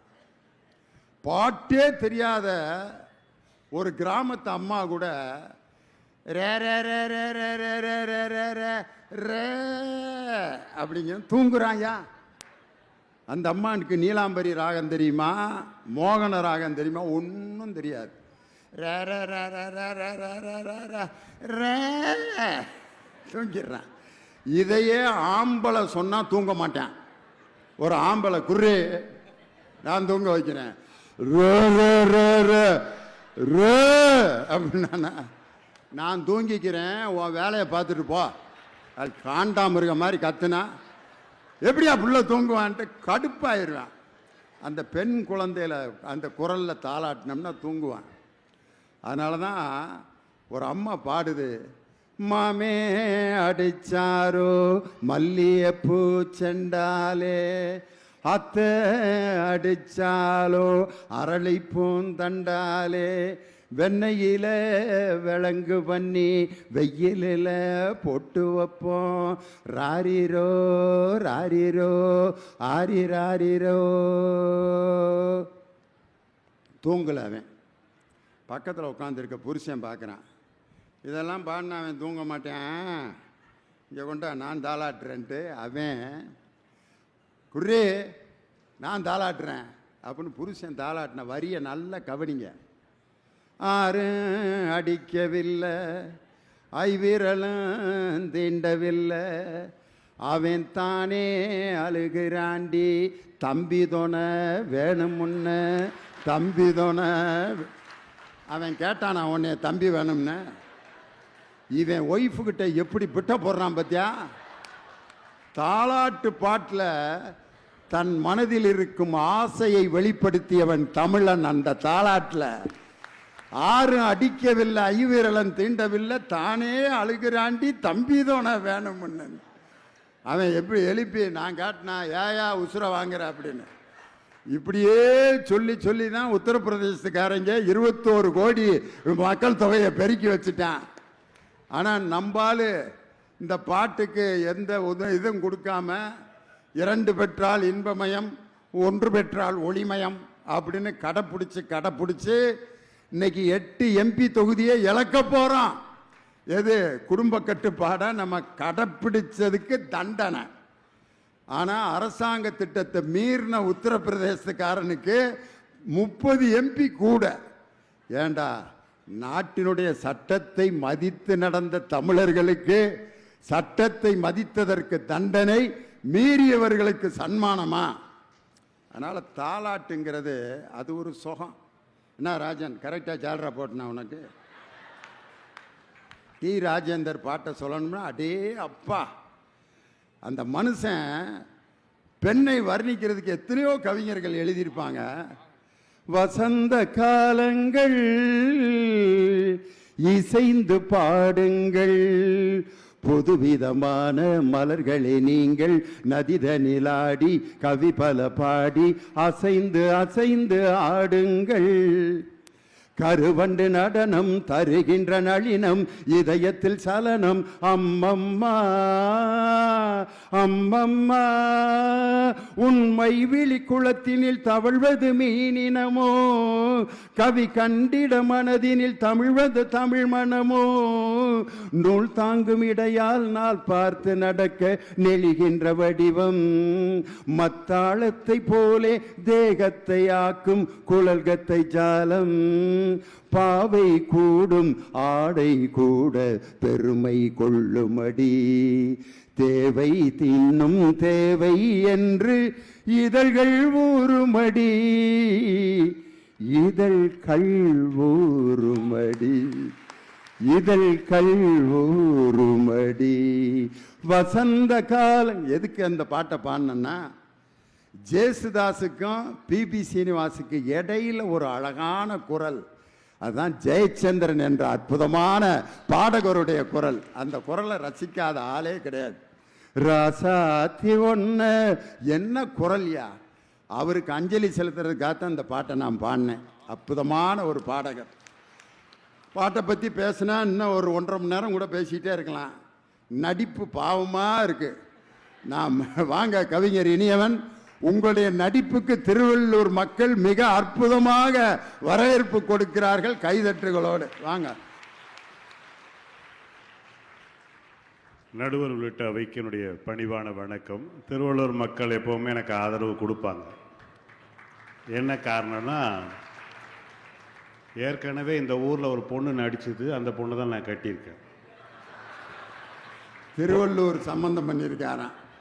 பொண்ணு பார்க்குற அன்னைக்கு வாயே திறக்கல. அது ஜூன் மாதம் நிச்சயார்த்தம் நடந்தது. பிப்ரவரி மாதம் கல்யாணம் நடந்தது. 8 மாதமாக எங்கள் மாமியார் வீட்டுக்கு வந்து பேசு பாப்பா பேசு பாப்பான்னு பேசவே இல்லை. நான் பாட்டு பேசிட்டு போயிடுவேன். 25 வருஷம் ஆகுது, அவள் பேசிகிட்டே இருக்கிறா. அந்த நடிப்பில் பாதிக்கப்பட்டவன் நான்.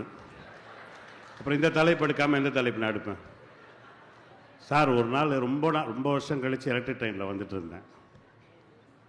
2 பசங்க, ஒரு பையனும் ஒரு பொண்ணும் உட்காந்துருக்காங்க. கூட ஒரு வேலை செய்கிறவங்க போல தெரியுது. எல்லாருக்கும் ஒரு கல்யாண வயசில். அதில் ஒரு பையனுக்கு பக்கத்தில் அந்த பொண்ணு உட்காந்துட்டு இருந்தது. ட்ரெயினில் இந்த ஜன்னல் ஓரமாக உட்காந்தா திடீர்னு காற்றடிச்சு கண்ணில் எதாவது தூசு பட்டுடுச்சு. இவ்வளோதான் நடந்தது. நான் எதிர்க்க உட்காந்து அவனை பார்த்துக்கிட்டே இருக்கேன். ரொம்ப அழகாக இருக்காங்க. கண்ணில் தூசு பட்ட உடனே இப்படி திரும்பினா பாருங்க, அந்த பொண்ணு பார்த்துட்டான். ஏய் ஏண்டா அழுவுற, ஏண்டா அழுவுற அப்படின்னு. இவன் என்ன சொல்லணும்? தூசு பட்டுச்சுன்னு சொல்லணும். இவன் ரொம்ப வருஷம் ஃப்ரெண்டு போல. அவன் சொல்கிறான், தூசுப்பட்ட கண்ணும் காதல் பட்ட இதயமும் எப்பவுமே கலங்கிக்கிட்டே இருக்கும்ட்டான். உடனே எல்லாருமே லவ் பண்ணிட்டியடா, லவ் பண்ணிட்டியடா, லவ் பண்ணிட்டியடான்னு. அந்த பையன் நிமிரவே இல்லைங்க, அப்படியே தலையை குடிச்சிட்டு இருந்தான். என் மனசுக்குள்ள ஒரு ஆசை, சொல்லிடுறா, நான் தான் வாழ்க்கையில் சொல்லாமல் விட்டுட்டேன், நீயாவது சொல்லி தொலைடா, நீ தான் சொல்லி தொலைடா அப்படியே நினச்சிக்கிட்டே இருக்கேன். அந்த கூட உட்காந்து அந்த பொண்ணு கேட்டா, உண்மையாவடா, யார்டா லவ் பண்ணுற, எனக்கு தெரியாமல் யார்டா லவ் பண்ணுற. அவ்வளவு நேரம் தலை குடிஞ்சிருந்த அந்த பையன் நிமிந்துட்டு, உன்னை தவிர யார் பைத்தியம் லவ் பண்ணுவாங்க அப்படின்னு சொல்லிட்டு திரும்பிட்டான். திரும்பிட்டு அவள் அழுகுறான். வாழ்க்கையில் நான் உடனே கேட்குறேன், பொண்ணு பார்க்கும் பொழுது நடிப்பை பார்த்து ஏமாறாத ஒருத்தர் யாராவது இந்த கூட்டத்தில் இருந்தா கை தூங்க, தயவு செஞ்சு. வா, ஒருத்தரும் கை தூக்கல, எல்லாம் ஏமாந்த பாத்தியா உட்காந்து. கை தூக்குனா குடும்பத்துல பிரச்சனை ஆகி போயிருப்பா. அதனாலதான் பேசாம வாழ்ந்துட்டு போவான். இப்ப போய் உண்மையை சொல்லி ஏதாவது ஆக போகுதா அப்படின்ட்டு தான் திருவள்ளூர் மக்கள் எப்பொழுதும் பெயக்கண்டும் நஞ்சுண்டு அமைவர் நயத்தக்க நாகரிகம் வேண்டுபவர். அந்த நாகரிகத்துக்காக வாழ்க்கையை வாழ்ந்துக்கிட்டே இருப்போம்ட்டு அப்படி இருக்காங்க. அதெல்லாம் ஒன்றும் இல்லை. வீட்டில் போனால் சோத்தில் விஷம் வச்சா யார் சாவுறது? அவன் பாட்டு கேட்டு போவான், நம்ம பாட்டு கை தூக்குவோம், நம்ம எதுக்கு மாட்டுறதுன்னு உஷாராக இருக்காங்க. இவங்க எவ்வளோ உஷாரானவங்கன்னு நல்லாவே தெரியும். ஏன்னா எனக்கு கல்யாணத்துக்கு அந்த மாப்பிள்ளை வீட்டில் போய் கை நினைப்பாங்க இல்லையா, அப்போ நாங்கள் வந்திருந்தோம். எங்கள் மாமியார் கேட்டாங்க, நீங்கள் சைவமா அசைவமானு. நாங்கள் சொந்த காசில் சாப்பிட்டா சைவம், ஓசியில் போட்டால் அசைவம்னோம். அவங்க மீன் குழம்பு வச்சாங்க. நானும் எங்கள் அண்ணன் எல்லாம் வந்திருந்தோம். சாப்பாடில் போட்டு மீன் குழம்பு ஊற்றின உடனே அந்த குழம்பு ஓடிச்சு பாருங்க மணவாள நகர் நோக்கி. எங்கள் அண்ணன் பக்கத்தில் இருந்து அணை கட்டுறான்றார். எனக்கு நான் நியூ பர்சன் இல்லையா, அப்ரண்டிஸ், நமக்கு தெரில. அவர் எக்ஸ்பீரியன்ஸ் எனக்கு முன்னாடி 5 வருஷத்துக்கு முன்னாடி அவர் அவங்க ஊரில் மாமியார் வீட்டில் கட்டிட்டு போகிறது. அழகாக அவன் சோத்தை வச்சு அணை கட்டி அவன் அந்த குழம்பை காப்பாற்றிட்டான். நான் இந்த இலையை இப்படி பிடிக்க அப்படி பிடிக்க. இப்போ நான் நாளைக்கு என் பையன்கிட்ட வர சொல்கிறேன், தம்பி அணை கட்ட முதல்ல கற்றுக்கோ. ஏன்றா 3 தலைமுறையை அணை கட்டிய பரம்பரை நம்புது. இப்படி ஏமாந்து போன கும்பலில் நம்ம ஒருத்தனுங்க, அதனால் உஷாராக இருந்துக்கோன்னு சொல்லிட்டு பையனுக்கு நம்ம ட்ரைனிங் கொடுக்க முடியும். சார், வாழ்க்கையில் நாம் ஏன் நடிக்கிறோம்? நடிக்காம இருக்க முடியுமா? உண்மையே சொல்லி ரொம்ப ஆனஸ்டா, நான் ரொம்ப யதார்த்தமா ஒரு கேள்வி கேட்கிறேன். நான் நடந்து வரேன், அண்ணன் எதிர்க்க வரார் ரோட்ல, அவர் பைக்ல வர, நான் பைக்ல வரேன், அவரை பார்க்கிறேன், பார்த்தவொன்னே ஒரு சிரிப்பு சிரிக்கிறேன். சிரிப்பை சிரிச்சிட்ட பிறகு தப்பு நான் வாய முடிக்கிறோமா? கொஞ்சம் தூரம் நம்ம கடந்துட்டு அந்த சிரிப்போட தானே போறோம். ஏன் போறோம்? அடுத்து வரோம் பார்க்கறேன்னு நினைப்பான், பைத்தியக்காரமா தனியா சிரிச்சிட்டு போறான்னு நினைப்பான். ஏன் இந்த நடிப்பு? சரி, ஒன்றும் வேண்டாம். இப்போ நடுவர் ஐயா இருக்காரு, அவர்கிட்ட ஒருத்தர் பேசுறாரு, அவர்ல நீ யாருன்னே தெரியாது சொல்ல முடியுமா? தெரியாத ஆளுகிட்ட வாங்க, நல்லா இருக்கீங்களா, நல்லா இருக்கலாம், இன்னும் ரொம்ப க்ளோஸ் ஆக எல்லாருமே நடிச்சுதான் ஆகணும். நடிக்கிறனா வாழ்க்கையில ரொம்ப கஷ்டம். ஏன்னு சொன்னா தமிழ்நாடு ரொம்ப நல்ல நாடு. ஏன்னா இங்க படிச்சா வேலை கிடைக்குதோ இல்லையோ, நடிச்சா நாடு கிடைக்கும்னு ஒரு பெரிய நம்பிக்கை இருக்கு நாட்டில். சார் ஒண்ணு அவர் சொன்னாரு இல்லையா, நீ எங்கேயோ போறிய. இன்னைக்கு நிறைய விஷயங்கள் வரலாற்றில் இருக்கிற எல்லா விஷயங்களும் சொல்றேன். அண்ணல் அம்பேத்கர் தாயகம் திரும்பி வரார், லண்டன்ல படிச்சுட்டு தாயகம் திரும்பி வரார்.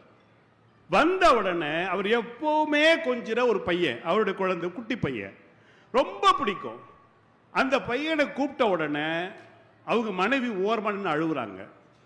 ஏன் அழுதாங்கன்னா அந்த பையன் செத்து போயிட்டான். இது எப்படி சொல்ல முடியும்? மெதுவா போய் சொல்றாங்க, நீங்க லண்டன் போன ஒரு 6 மாசத்துல அவன் இறந்துட்டான். அண்ணல் அம்பேத்கர் கதறி கதறி அழுதார். எல்லாரும் நினைச்சாங்க அந்த பையனுடைய அவ்வளவு பாசமான அவனுக்காக அழல, இத்தனை ஆண்டு காலம் என்னுடைய படிப்பிற்காக அவன் இருப்பது போன்று நடித்துக் கொண்டிருந்த என் மனைவி எவ்வளவு கஷ்டத்தை அனுபவித்திருப்பாள் என்று நினைக்கின்ற போது எனக்கு அழுகையாக வருகிறது. நாம எல்லாம் நடிச்சுதான் சார் ஆகணும். அவர் சொன்னாரு இல்லையா, கார்ல் மார்க்ஸ் உலகத்தினுடைய மூலதனம் என்று எழுதினான். விஜயகுமார், தயவு செஞ்சு வரலாறு படியுங்க. ஜென்னிக்கு வறுமையின் காரணமாக ஜென்னி பெற்ற பிள்ளை மார்பகத்தை கடித்து கடித்து ரத்தமாக வழிந்தது. கார்ல் மார்க்ஸ் எழுதிய புத்தகத்தில் மைகளால் எழுதவில்லை, ஜென்னியின் மார்பகத்தில் வந்த ரத்தத்தால் எழுதினார். ஒரு காலம் ஜென்னி நான் கஷ்டப்படுகிறேன் என்று யாருக்குமே சொல்லாமல் நடித்துக் கொண்டிருந்தால் உலகத்திற்கு மூலதனம் என்ற ஒரு புத்தகம் வந்தது. ஞாபகத்தில் வச்சுங்க. எல்லோரும் இங்க நடிச்சுட்டு தான் இருக்காங்க. ஒன்று பார்த்துங்க, நான் யதார்த்தமா சொல்றேன். இந்த மாதிரி குட்டி பசங்களோட நாங்கள் ஒரு படம் பார்த்தேன், பாசமலர் ஒரு படம்.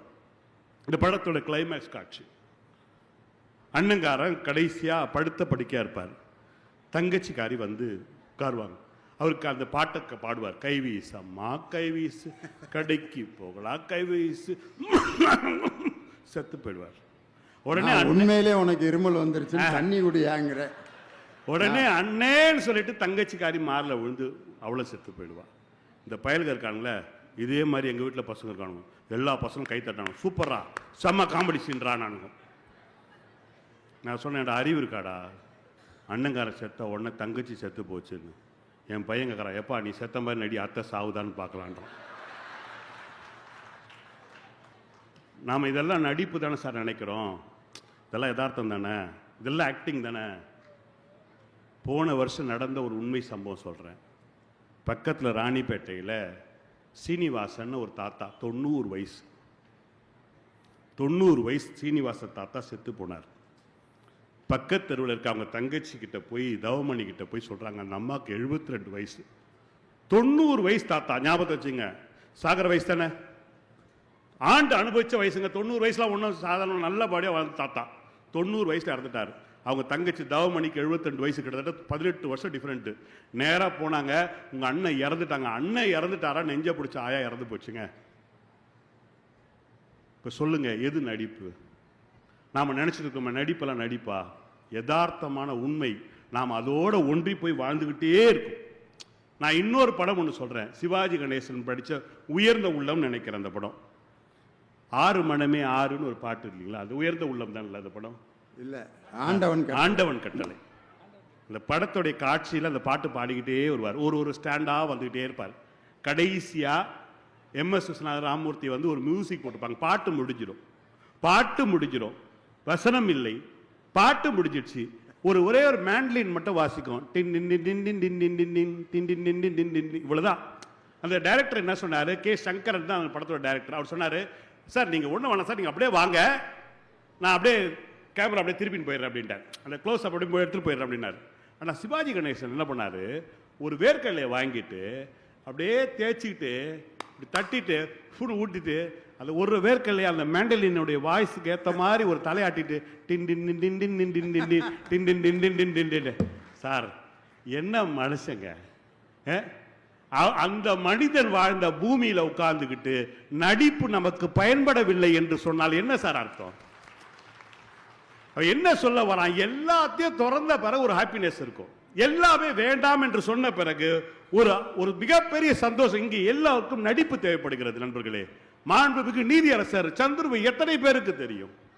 கிட்டத்தட்ட 96,000 வழக்குகளை தீர்ப்பு சொன்ன சந்துரு அவர்களை இந்த நாட்டிற்கு காட்டுவதற்காக ஜெய் பீம் என்ற ஒரு படம் இன்றைக்கு தேவைப்படுகிறது. இல்லைன்னா உங்களுக்கு யாருக்கு தெரியும்?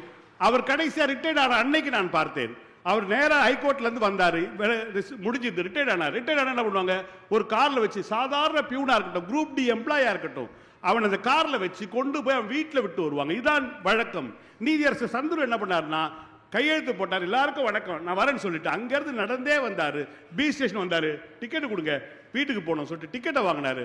சாதாரண ட்ரெயின்ல போன அந்த மனிதரை காட்டுவதற்கு ஒரு மிகப்பெரிய படம் தேவைப்படுகிறது.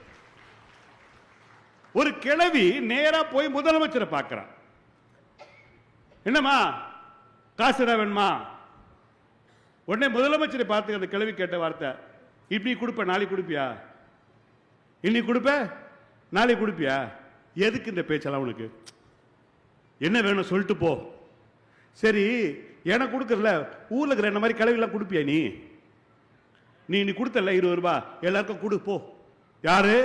ஒரு வயதான பாட்டி முதலமைச்சரை பார்த்து சொல்லுகிறார். முதலமைச்சருக்கு தலை பிச்சுக்குது. ஆமாம், இன்றைக்கு வயதான பெற்றோர்கள் இருக்கிறார்கள், அவங்களுக்கு யார் காசு கொடுப்பது? பாதுகாப்பு இல்லாத குழந்தை பெற்றோர்களுக்கு யார் காசு கொடுப்பது? காமராஜர் அன்றைக்கு செய்தார். இன்றைக்கு எல்லா பெண்களுக்கும் இன்றைக்கு 1000 ரூபாய் வருகிறது என்று சொன்னால் அந்த பெண் ஒரு முதலமைச்சரை கேள்வி கேட்க வைத்திருக்கிறார். அது நடிப்பு அல்ல. ஆனால் எல்லா சமூகத்திலும் தைரியமாக பேச வேண்டும் என்றால் ஒரு நாடகத்தை இந்த சமூகம் நடத்தியே ஆக வேண்டும். நான் ஒரு படம் பார்த்து சமீபத்தில் ஒரு படம், நந்தன் ஒரு படம். இந்த படம் எல்லாரும் படம் பார்த்து முடிஞ்ச பிறகு எல்லாரும் வீட்டுக்கு போவாங்க இல்லையா? படம் முடித்தவுடன் எல்லாரும் எழுந்து போவார்கள். நந்தன் படம் முடிந்த பிறகு யாருமே அந்த தியேட்டர் விட்டு எழுந்துக்கவே. நான் பார்த்து கொண்டே இருந்தேன். நான் எப்பவுமே படத்தை முழுசா பார்க்கிறவன். யாருமே எழுந்துக்கல. ஏன்னு சொன்னா படம் முடிந்த பிறகு கொஞ்சம் காட்சிகள் போடப்படுகிறது. என்னன்னு சொன்னா எவ்வளவு பேர் பட்டியலின மக்கள், எவ்வளவு பேர் பிற்படுத்தப்பட்ட சமூகத்தை சேர்ந்தவர்கள் அதிகாரத்திற்கு வந்தும் அதிகார நாற்காலியில் உட்கார முடியாமல் இருக்கிறார்கள் என்று செய்திகளாக போடுகிறார்கள். எல்லோரும் உட்கார்ந்து பார்க்கிறார்கள். இத்தனை நாட்கள் எனக்கு தெரியாத செய்தியை ஒரு திரைப்படம், ஒரு நடிகன் வந்து இந்த சமூகத்துடைய அவலத்தை சொல்லுகிறான் என்று சொன்னால் உங்கள் பாடலில் நடித்து காட்ட வேண்டிய நிலை இன்றைக்கு சமுதாயத்தில் இருக்கிறது. எல்லோரும் ராமாயணம் படித்திருக்கிறீர்கள். அவர் பெரிய தமிழ் பேராசிரியர். எல்லோருக்கும் மோசமான ராமாயணத்தில் மோசமான பெண் என்று சொன்னால் யார் சொல்லுவீர்கள்? மோசமான பெண் என்று சொன்னால் கைகையை சொல்லுவீர்கள். கரெக்டு தானே? அவள் தானே ராமனை அனுப்பினார். எனக்கு ஒரு காலம் கைகை மேலே கோபமே கிடையாது.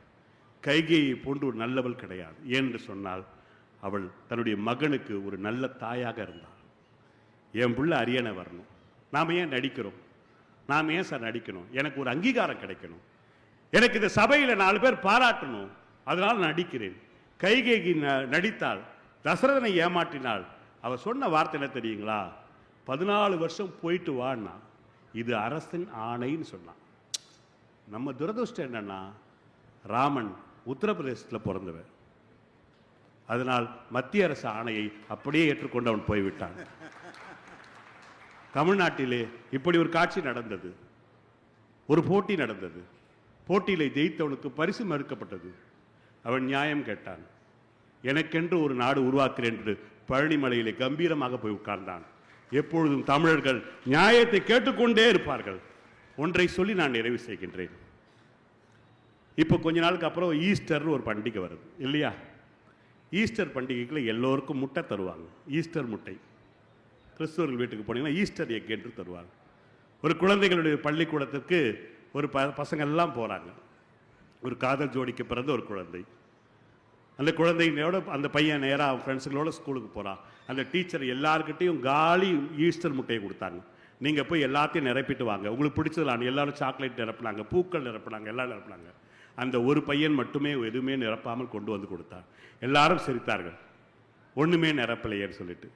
அவன் சொன்னான், ஒரு காலத்தில் எம்டியாக இருக்கிறது கூட பெரிய அர்த்தத்தை சொல்லும்னு சொன்னான். காலியானது கூட பெரிய அர்த்தத்தை சொல்லும் என்று சொன்னான். அன்றைக்கு அந்த குழந்தை சொன்னது யாருக்குமே புரியவில்லை. கொஞ்ச நாள் கழித்து அவன் கொஞ்சம் வளர்ந்தான். அவனுக்கு மூளையில் ஏதோ ஒரு பிரச்சனை வந்தது. டாக்டர்கள் சொன்னார்கள், என்னுடைய மூளை சுருங்கி கொண்டே வருகிறது, உடைய நாட்கள் நெருங்கி விட்டது. அவன் யாரிடமும் சொல்லவில்லை, சிரித்து கொண்டே விளையாடி கொண்டே இருந்தான். ஒரு நாள் அவன் இறந்து போனான். எல்லோரும் வந்தார்கள். அவனுடைய உடலை எடுக்கும் போது அரசாங்கம் வந்தது. உடலை நீங்கள் தொடக்கூடாது என்று சொன்னார்கள். ஏனென்றால் இவன் ஏற்கனவே தன்னுடைய உடலை தமிழ்நாடு அரசுக்குரிய பொது சுகாதார அரசு ஆஸ்பத்திரிக்கு எழுதி வைத்து விட்டான். இனி அரசுக்கு சொந்தம் சொல்லிட்டு போயிட்டாங்க. நண்பர்கள் எல்லாம் வந்தார்கள். ஈஸ்டர் முட்டையோடு வந்தார்கள். முட்டை எடுத்து வந்து பிறகு அவன் மூடி வைத்திருந்த மூடியோடு இருந்தார்களே அந்த ஃப்ரீசர் பாக்ஸ், அது திறந்து கொண்டு இருந்தது. அந்த ஃப்ரீசர் பாக்ஸ்குள்ளே அவன் இல்லை. முட்டையெல்லாம் வைத்து விட்டு சொன்னார்கள், எம்டியாக இருப்பதில் கூட ஏதோ ஒரு அர்த்தம் இருக்கிறது. அவன் ஏதோ இந்த உலகத்துக்கு சொல்லிவிட்டு போனார். நண்பர்களே, நாம் எல்லோரும் நடித்து கொண்டே தான் இருக்கின்றோம். யாருமே நெஞ்சில் கைது நான் நேர்மையாக இருக்கின்றேன், நான் உண்மையாக இருக்கின்றேன். உண்மை சில நேரங்கள் கசக்கும். ஈஸ்டர் முட்டையை போன்று எல்லோரும் ஈஸ்டர் முட்டை இனிக்கும் என்று இருப்பார்கள். இது போன்ற விஷயங்கள் வருகின்ற போது இனிப்புகள் கூட கசக்கும் என்ற காரணத்தினால் எல்லோரும் நடிக்கக்கூடிய காலகட்டாயத்தில் இருக்கின்றோம். நடிப்போம், நடித்து கொண்டே இருப்போம். அடுத்தவர்களை சந்தோஷப்படுத்துவதற்காக நன்றி, வணக்கம். உண்மையிலே நான் உங்களை தப்பாக கணக்கு போட்டேன். யாராவது ஒரு 10 பேர் எந்திரிப்பாங்க, அதோட தீர்ப்பு சொல்ல ஆரம்பிச்சிருவோம்னு நினச்சேன். ஆனால் எங்கள் திருவள்ளூர் மக்கள் ஒரு 5 பேர் கூட இது வரைக்கும் எந்திரிச்சு போகலை. உங்களை தப்பாக கணக்கு போட்டேன். இப்போ பட்டிமன்ற தலைப்பு எப்படி ஆயிடுச்சுன்னா, ரசனையில் வெஞ்சியது திண்டுக்கல்லா திருவள்ளூரா அப்படிங்கிறதுல உங்களை தப்பா கணக்கு போட்ட திண்டுக்கல் தோல்வி, வெற்றி எங்கள் திருவள்ளூரின் ரசிக பெருமக்களுக்கு தான். அற்புதமான ரசனை. இப்போ 4 பேரும் என்னையோட சேர்த்து 5 பேர், 5 பேரும் ஒரே மாதிரியாக பேசணும். ஒவ்வொருத்தருக்கிட்டையும் ஒரு பாடி லாங்குவேஜ் இருந்துச்சு. பார்த்தீங்களா? விஜயகுமார் காதொளிரும் குண்டலமும் கைக்கு வளையாவதையும் மீதொளிர் சிந்தாமணியும். அந்த மைக்கே கொஞ்சம் மெதுவாக பேசியா, நான் நல்லா தான் இருக்கேன் அப்படின்ற மாதிரி அவருடைய ஃபார்முலா அது. வேதநாயகி இங்கே இருக்கக்கூடிய நடுவர்கள் அவர்களுக்கு நான் சொல்லுகிறேன் அப்படின்னு 2 கை அடி, அவங்க ஃபார்முலா. ராஜன் உண்மையிலே எஸ்பிபி கூட அவ்வளவு இழுக்கல. நானும் உந்தன் உறவை எங்க அரக்கோணம் போயிட்டு திருப்பி வந்துட்டார். அது அவருடைய ஃபார்முலா. இனியவன் அப்படியே ஒரு ஈஸ்டருக்கு போதகர் பேசின மாதிரி இருந்துச்சு. பார்த்தீங்களா? என் அன்பிற்குரியவர்களே, இயேசு நமக்காக உயிர்த்தெழுந்த செய்தி என்ன சொல்கிறார்? எந்த காலத்திலும் எந்த நேரத்திலும் நன்றியால் உம்மை நான் துதிப்பேன். இயேசுவே உம்மை நான் துதிப்பேன் துதிப்பேன், எந்த வேளையிலும் துதிப்பேன். இயேசு நமக்காக ஜீவிக்கிறார். நீங்கள் அனைவரும் இயேசுவை பின்தொடர்ந்து வாருங்கள். அவருடைய ஃபார்முலா. நான் அந்த மெத்தடு. இப்போ நீங்கள் என்ன நினைக்கிறீங்க? ஓ மெத்தடு என்னையா அப்படின்னு கேட்குறீங்க. அதை நீங்கள் தான் முடிவு பண்ணணும். இப்போ லியோனியோட பேச்சை ரசிக்கிறதுக்கு நீங்கள் வந்திருக்கீங்களா, இல்லை லியோனியோட பாட்டை ரசிக்கிறதுக்கு வந்திருக்கீங்களா? லியோனி 2 புஸ்தகம் எழுதியிருக்கேன். நகைச்சுவை குதிரையில் சிந்தனை பயணம், வளர்ந்த கதை சொல்லவா அப்படின்னு 2 புக்கே எழுதியிருக்கேன். 2ஐயும் மாண்புமிகு நமது தமிழ்நாடு முதலமைச்சர் அவர்கள் தான் வெளியிட்டார்கள். அந்த புஸ்தகத்தை படித்ததுனால இங்கே வந்து உட்காந்துருக்கீங்களா, இல்லை லியோனியோட பாட்டை கேட்கணுங்கிறதுக்காக வந்திருக்கீங்களா, இல்லை லியோனியோட பாடி லாங்குவேஜ், அந்த பேச்சு, அதை ரசிக்கணும்னு வந்திருக்கீங்களா? இப்போ உங்கள்கிட்டயே விட்டுறேன் நான். எது என்னைய வச்சே நீங்கள் தீர்ப்பு சொல்லுங்களாம். அம்புட்டும் ஒரு ஆள்கிட்ட இருக்கே, எதையா ரசிக்கிறது அப்படின்னு நீங்கள் இப்போ கேள்விக்குறி. நான் ஒரு கண் தெரியாத பிள்ளைகள் படிக்கிற ஸ்கூலுக்கு போனேன். Saint Joseph school for the blind. அந்த பிள்ளைங்களுக்கு கண்ணு தெரியல, சிறப்புரை. என்ன பேசுறது சொல்லுங்களேன்? அந்த பிள்ளைகளை ரசிக்க வைக்கணும்னா அதுகளுக்கு காதுக்கு மட்டும் இனிமையான விஷயங்களையா சொல்லணும். என்ன சொன்னேன்? அதுக ரசிக்கிற ஒரு பாட்டை எடுத்து அதுக பாணியில் அப்படியே பாடி, அதுக படம் பார்த்துருக்க மாட்டாங்க, ஆனால் அந்த குரலை கேட்டிருப்பாங்க. ஒரு கார்ட்டூன் படம் மோட்டு பட்லு அப்படிங்கிற அந்த கார்ட்டூன் படத்தை பற்றி சொன்னேன். அந்த பிள்ளைங்கள்லாம் உடனே கை தட்டிச்சுங்க. மோட்டு பட்லு படத்தை அவங்களுக்கு காட்ட முடியாது. உடனே மோட்டுவாகவும் பட்லுவாகவும் மாறி நான் அந்த குரலில் பேசினேன். டே டே பட்லு, நம்ம எல்லாரும் இப்போ உடனே சமோசாவை சாப்பிட்டு ஓடி போயிடலாம்டா. ஏன்னா இன்ஸ்பெக்டர் நம்மளை துரத்திட்டு வர்றாரு, சிங்கம் சார் நம்மளை துரத்திட்டு வர்றாரு, உடனே சமோசா வாங்கிட்டு. இல்லடா போட்டு உன்னை நம்பி நான் பிரயோஜனமே இல்லடா. இந்த ஜான் பேலுக்கு கடன் கொடுத்து அவன் நம்மளை துரத்திட்டு வர்றான்டா. இல்லடா டே பட்லு, உன்னைய நம்பி நான் வீணா போறேன்டா. சிங்கம் சார் என்ன அரெஸ்ட் பண்ண. டேய், ஜான் நம்மளை நம்ம ஏமாத்தி விட்டான். அவனை எப்படியாவது நம்ம. இல்ல, ஜான் ஒன்னு ஏமாத்தல, உங்களை பின்னாடி நான் தான் துரத்திட்டு வர்றேன் அப்படின்னு ஜான் வாய்ஸில் பேசுகிறேன், சிங்கம் சார் வாய்ஸில் பேசுகிறேன். அந்த குழந்தைங்கெல்லாம் சார் அப்படின்னு கை தட்டிட்டு முடிஞ்ச பிற்பாடு லியோனி சார் இங்கே வாங்க அப்படின்னு சொல்லிட்டு என் 2 கையையும் பிடிச்சி பிடிச்சி பிடிச்சி பிடிச்சி பார்த்தாங்க. அவங்க என் கையை பிடிச்சு அந்த அன்பை வெளிப்படுத்தினதுக்கு என்ன காரணம்? நான் அவர்களுக்கு காதுகளுக்கு செவிக்கு விருந்து கொடுக்கிற மாதிரி என்னுடைய வாய்ஸை மாற்றி பேசி நடிச்சன்ல, அந்த நடிப்பு தான் அந்த குழந்தைகளிடம் எனக்கு வெற்றியை பெற்று தந்தது. இன்னொரு ஸ்கூலுக்கு நான் போயிருந்தேன். காது கேட்காத வாய் பேச முடியாத குழந்தைங்க. அங்கே போய் சிறப்புரை ஆற்றணும். எப்படி பேசுறது?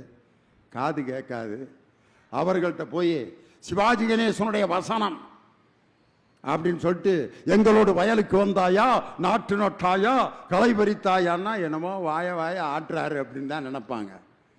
அந்த பிள்ளைகளுக்கு என்ன சொன்னேன்னா, அதுக ரசிக்கிற ஒரு பாட்டு ட்விங்கிள் ட்விங்கிள் லிட்டில் ஸ்டார். அந்த பாட்டை ஒவ்வொரு நாட்டுக்காரங்களும் எப்படி பாடுவாங்கன்னு ஆக்ஷன் பண்ணி பாடி காமிச்சேன். ஒரு இங்கிலீஷ்காரன் பாடினா எப்படி பாடுவான், அதுகளுக்கு அந்த பாட்டு கேட்காது. என்னுடைய முக பாவனையை வச்சு நான் என்ன பாடுறேங்கிறத அவங்க அண்டர்ஸ்டாண்ட் பண்ணிட்டாங்க. Twinkle, twinkle, little star, how I wonder what you are. அந்த அதுக்கடுத்து ஒரு பஞ்சாப்காரர் பாடுற மாதிரி அந்த சிங் எப்படி ஆடுவாரோ அந்த ஆக்ஷனோட பாடினேன். Twinkle twinkle little star, how you wonder what you were, up above the வேல் சோகையே யாகி யாக்கு யாகி யாகி யாக்கு யாகி யாகி யாக்கு. அந்த பிள்ளைங்க ஏதோ ஒரு பஞ்சாப்காரன் பாடுற மாதிரியே என் ஆக்ஷனை பார்த்துட்டு அவர் இந்த டோனில் தான் இந்த இசையில் தான் பாடுவார்னு கண்டுபிடிச்சிருச்சுங்க. ஒரு நரிக்குறவர் பாடுறாரு இதே ட்விங்கிள் ட்விங்கிள் லிட்டில் ஸ்டாரை. உடனே கையில் இருக்க கர்ச்சிப் எடுத்து தலையில் கட்டிக்கிட்டு ட்விங்கிள் லிட்டில் ஸ்டாரு கபகி ஒண்டரு வாட்டி வாரு ஏ அச்சக் ஏ அச்சக் ஏ அச்சக் ஏ அச்சக்னு அந்த பிள்ளைகள் ஏ சார் அப்படின்னு பேச முடியாது, எல்லாம் கைத்தட்டுதுங்க. அதே மாதிரி இப்படியே அந்த பிள்ளைங்களுடைய ஆக்ஷனில் அந்த பிள்ளைகளை மகிழ்விச்சேன். ஒரு மனிதனுடைய அந்த பாடி லாங்குவேஜ் இருக்குது பார்த்தீங்களா, அது 1000 மொழிகளுக்கு இணை. நீங்கள் ஒருத்தர் பேசுகிறப்ப நீங்கள் முன்னால் உட்காந்துருக்கீங்க, நான் பேசிகிட்டு இருக்கேன், நீங்கள் 2-3 தடவை இப்படி தலையை ஆட்டுறீங்க, சிரிக்கிறீங்க, தலையை எப்படியா ஆட்டுறீங்க, ஆகாங்கிறீங்க, ஆ அப்படிங்கிறீங்க. இது எவ்வளவு சந்தோஷத்தை எனக்கு கொடுக்கும் தெரியுமா? ஆனால் நான் எவ்வளவு பேசினாலும் அப்படின்னு நீங்கள் மொபைல் பார்த்துட்டு இருந்தீங்கன்னா, ஐயோ விழலுக்கிறைத்த நீரா போச்சே, இங்கே போய் நம்ம திறமையை போய் இப்படி காட்டிக்கிட்டு இருக்கிறோமே அப்படின்னு சொல்லி வேதனைப்படுவேன். உங்களுடைய அந்த பாடி லாங்குவேஜ் என்னை எவ்வளவு சந்தோஷப்படுத்துது. சிவாஜி கணேசன் இன்னைக்கு ஏன் அந்த மனுஷன் செத்து எத்தனை வருஷம் ஆகுது, இன்னைக்கு வரைக்கும் அந்த மனிதனுடைய பெயரை சொன்னோன்னா ஏன் கைதட்டு விழுகுதுன்னா, சிவபெருமான் எப்படி இருந்தார்னு யாருக்காவது தெரிஞ்சிருக்குமா? திருவிளையாடல் புராணத்தை படிச்சுட்டு சிவபெருமான் எப்படி இருந்தார்னு தெரியுமா? ஆனால் சிவபெருமானை நேரடியாக கொண்டு வந்த ஒரு நடிகர் திலகம் சிவாஜி கணேசன் தான். அங்கம் புழுதிபட அறவாளை நெய் பூசி பங்கம் படபரண்டு கால் பரப்பி சங்கதனை கீரென அறுக்கும் நக்கீரனோ எம் கவியை ஆராய்ந்து சொல்ல தக்கவன். சிவபெருமான் உண்மையிலே இவ்வளவு சுத்தமா தமிழ் பேசியிருப்பாரான்னு சந்தேகமா இருக்கு. நக்கீரனா நடிக்கிற ஏபி நாகராஜன் சங்கற்பதங்கள் குலம், சங்கரனார் கேது குலம், சங்கை அறிந்துண்டு வாழ்வோம், அரணே உன்போல் இறந்துண்டு வாழ்வதில்லை. நக்கீரா நன்றாக என்னை பார், நான் எழுதிய பாடல் குற்றமா? கிழமை விடவே மாட்டார். நீரே முக்கண் முதல்வனும் ஆகுக, நெற்றிக்கண் திறப்பினும் குற்றம் குற்றமே. வந்திருப்பது கடவுள் என்று தெரிந்தும் தமிழில் பிழை வந்தால் அதை எதிர்த்து கேட்கும் ஆற்றல் தமிழ் புலவருக்கு உண்டுங்கிறத அவங்க 2 பேரும் நடிச்சு கொண்டு வந்தாங்கல்ல. வாலி அருமையா பாட்டு எழுதிட்டாரு, பேச்சுவார்த்தையெல்லாம் முடிஞ்சு விஸ்வநாதன் மியூசிக் உயர்ந்த மனிதன் படத்தில் ஃப்ரெண்ட்ஸ் 2 பேர் சந்திக்கிறாங்க. அந்த நாள் ஞாபகம் நெஞ்சிலே வந்ததே நண்பனே நண்பனே, எம்எஸ் விஸ்வநாதன் டியூன் போட்டார். அந்த நாள் ஞாபகம் நெஞ்சிலே வந்ததே நண்பனே நண்பனே நண்பனே. அந்த பாட்டுக்கு ஏசி திருலோகச்சந்தருங்கிற டைரக்டரு ஸ்டிக்கை வாங்கி இப்படி நடங்க மிஸ்டர் சிவாஜி கணேசன் அப்படின்ட்டு அப்படி ஒரு நடந்திருக்கார். யார்? டைரக்டரு. சிவாஜி கணேசன் அந்த ஸ்டிக்கை வாங்கி 6 விதமான நடையை நடந்து காமிச்சு இதில் எதை எடுத்துக்கிறேன்னு கேட்டிருக்காரு. டைரக்டர் காலில் விழுந்துட்டாரு, ஐயா உனக்கு போய் நான் டைரக்ஷன் பண்ணேன் பாரியான்ட்டு. பாசம் என்றும் நேசம் என்றும் வீடு என்றும் மனைவி என்றும் 100 சொந்தம் வந்த பின்னும் தேடுகின்ற அமைதி எங்கே? அமைதி எங்கே? அந்த கிழட்டு சிரிப்பு இருக்கு பாருங்க. அடடடடா. நடிப்பு எல்லாரையும் கவரக்கூடிய ஆற்றல் அதுக்கு உண்டு. யாரு? இவர். பாட்டு சொல்லவே வேண்டிய அவசியம் இல்லை. அடடடடா. நடிப்புக்கு வேற உதாரணம் இல்லை. ரஜினிகாந்துக்கு ஒரு வசனம் எழுதினாங்க. அந்த வசனத்தை வேற யார் நடிச்சிருந்தாலும் யார் அது நல்லா இருந்திருக்காது. ஆண்டவன் நல்லவங்களை சோதிப்பான், ஆனால் கை விட்டுருவான். அது ஆண்டவன் நல்லவங்களை சோதிப்பான், ஆனால் கைவிட மாட்டான். கெட்டவங்களுக்கு அள்ளி கொடுப்பான், ஆனால் கை விட்டுருவான். இதோ ஒருத்தர் எழுதுனா, ஒரு வசனகர்த்தா, ஒருத்தர் டைரக்டர் அதை படத்தில் வச்சார். ஆனால் பெர்ஃபார்மன்ஸ், ரஜினிகாந்தோட பெர்ஃபார்மன்ஸ் இருக்கு பாருங்க. ஆண்டவன் நல்லவங்களை சோதிப்பான், ஆனா கைவிட மாட்டான். கெட்டவங்களுக்கு அள்ளி கொடுப்பான், ஆனா கை விட்டுருவான்.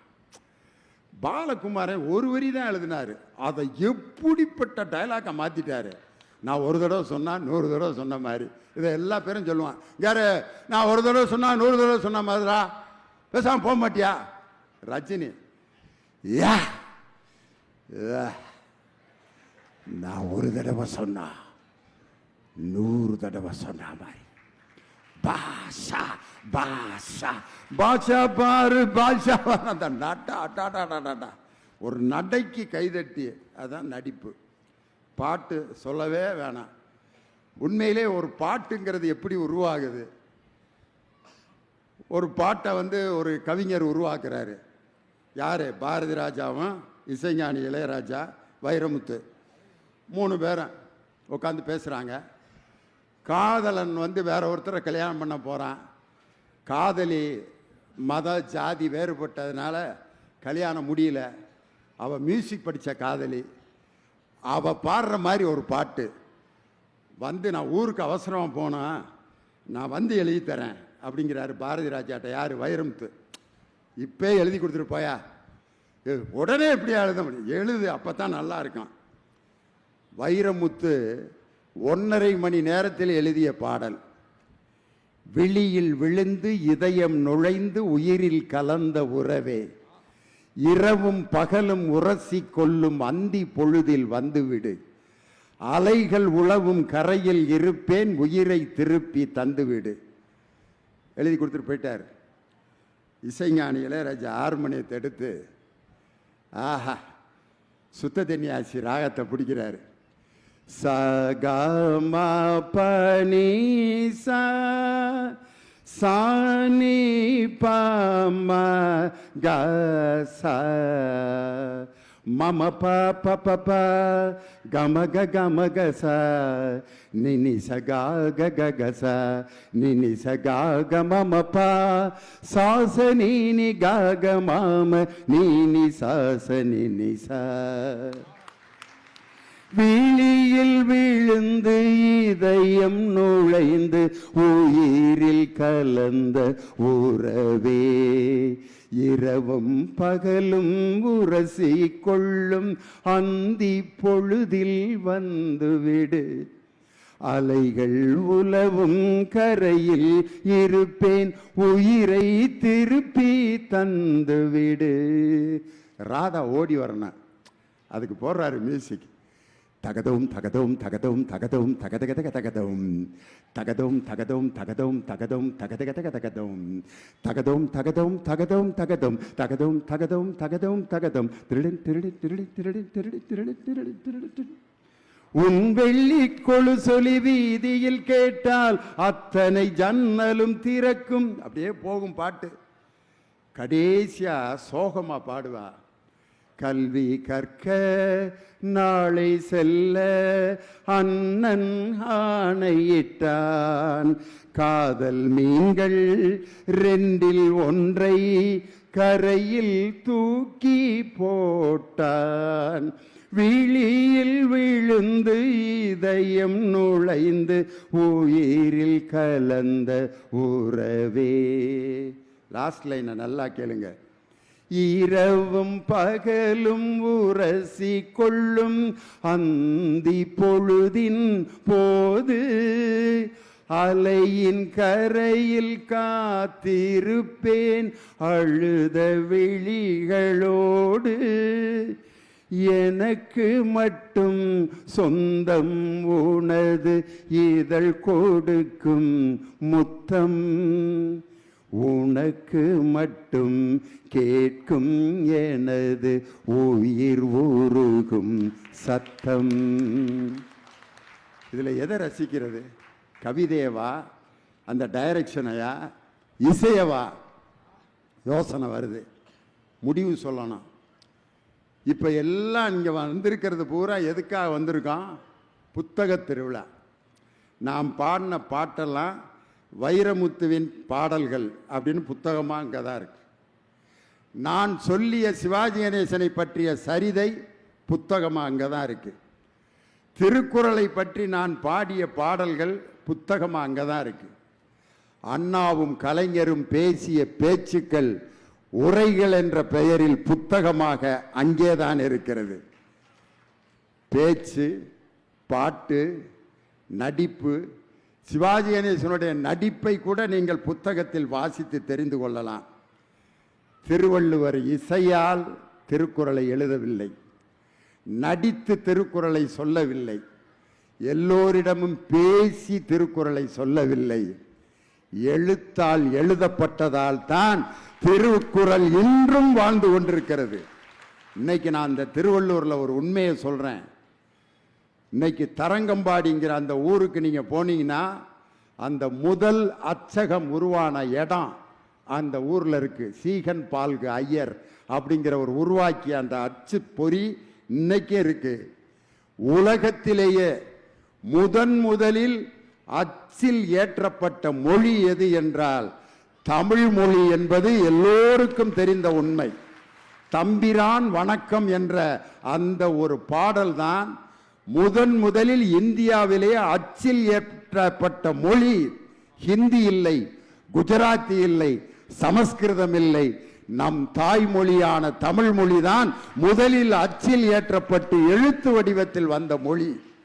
இன்னைக்கும் பார்த்தீங்கன்னா நம்ம தொல்பொருள் ஆராய்ச்சி நடைபெற்று கொண்டிருக்கக்கூடிய அந்த இடங்களில் பானைகளில் பெண்கள் எழுதியிருக்காங்க எழுத்து. பானையை யார் பயன்படுத்துவா? பெண்கள். அதில் எழுத்து இருந்திருக்கிறது என்று சொன்னால் 3000 ஆண்டுகளுக்கு முன்பே எழுத படிக்க தெரிந்த பெண்கள் வாழ்ந்த இனம் நம் தமிழ் இனம். அதனால பேச்சுங்கிறது உங்களை அந்த நேரத்தில் மகிழ்ச்சிப்படுத்தும், கைதட்ட வைக்கும். பாடல் உணர்ச்சி வசப்படுத்தும், நடிப்பு அதைவிட உணர்ச்சி மயமாக்கும். ஆனால் இவை அத்தனையையும் அடுத்த தலைமுறைக்கு நாம் கொண்டு செல்ல வேண்டும் என்று சொன்னால் அவை அனைத்தும் எழுத்து வடிவத்தில் புத்தகமாக வந்தால்தான் அது நிரந்தரமாக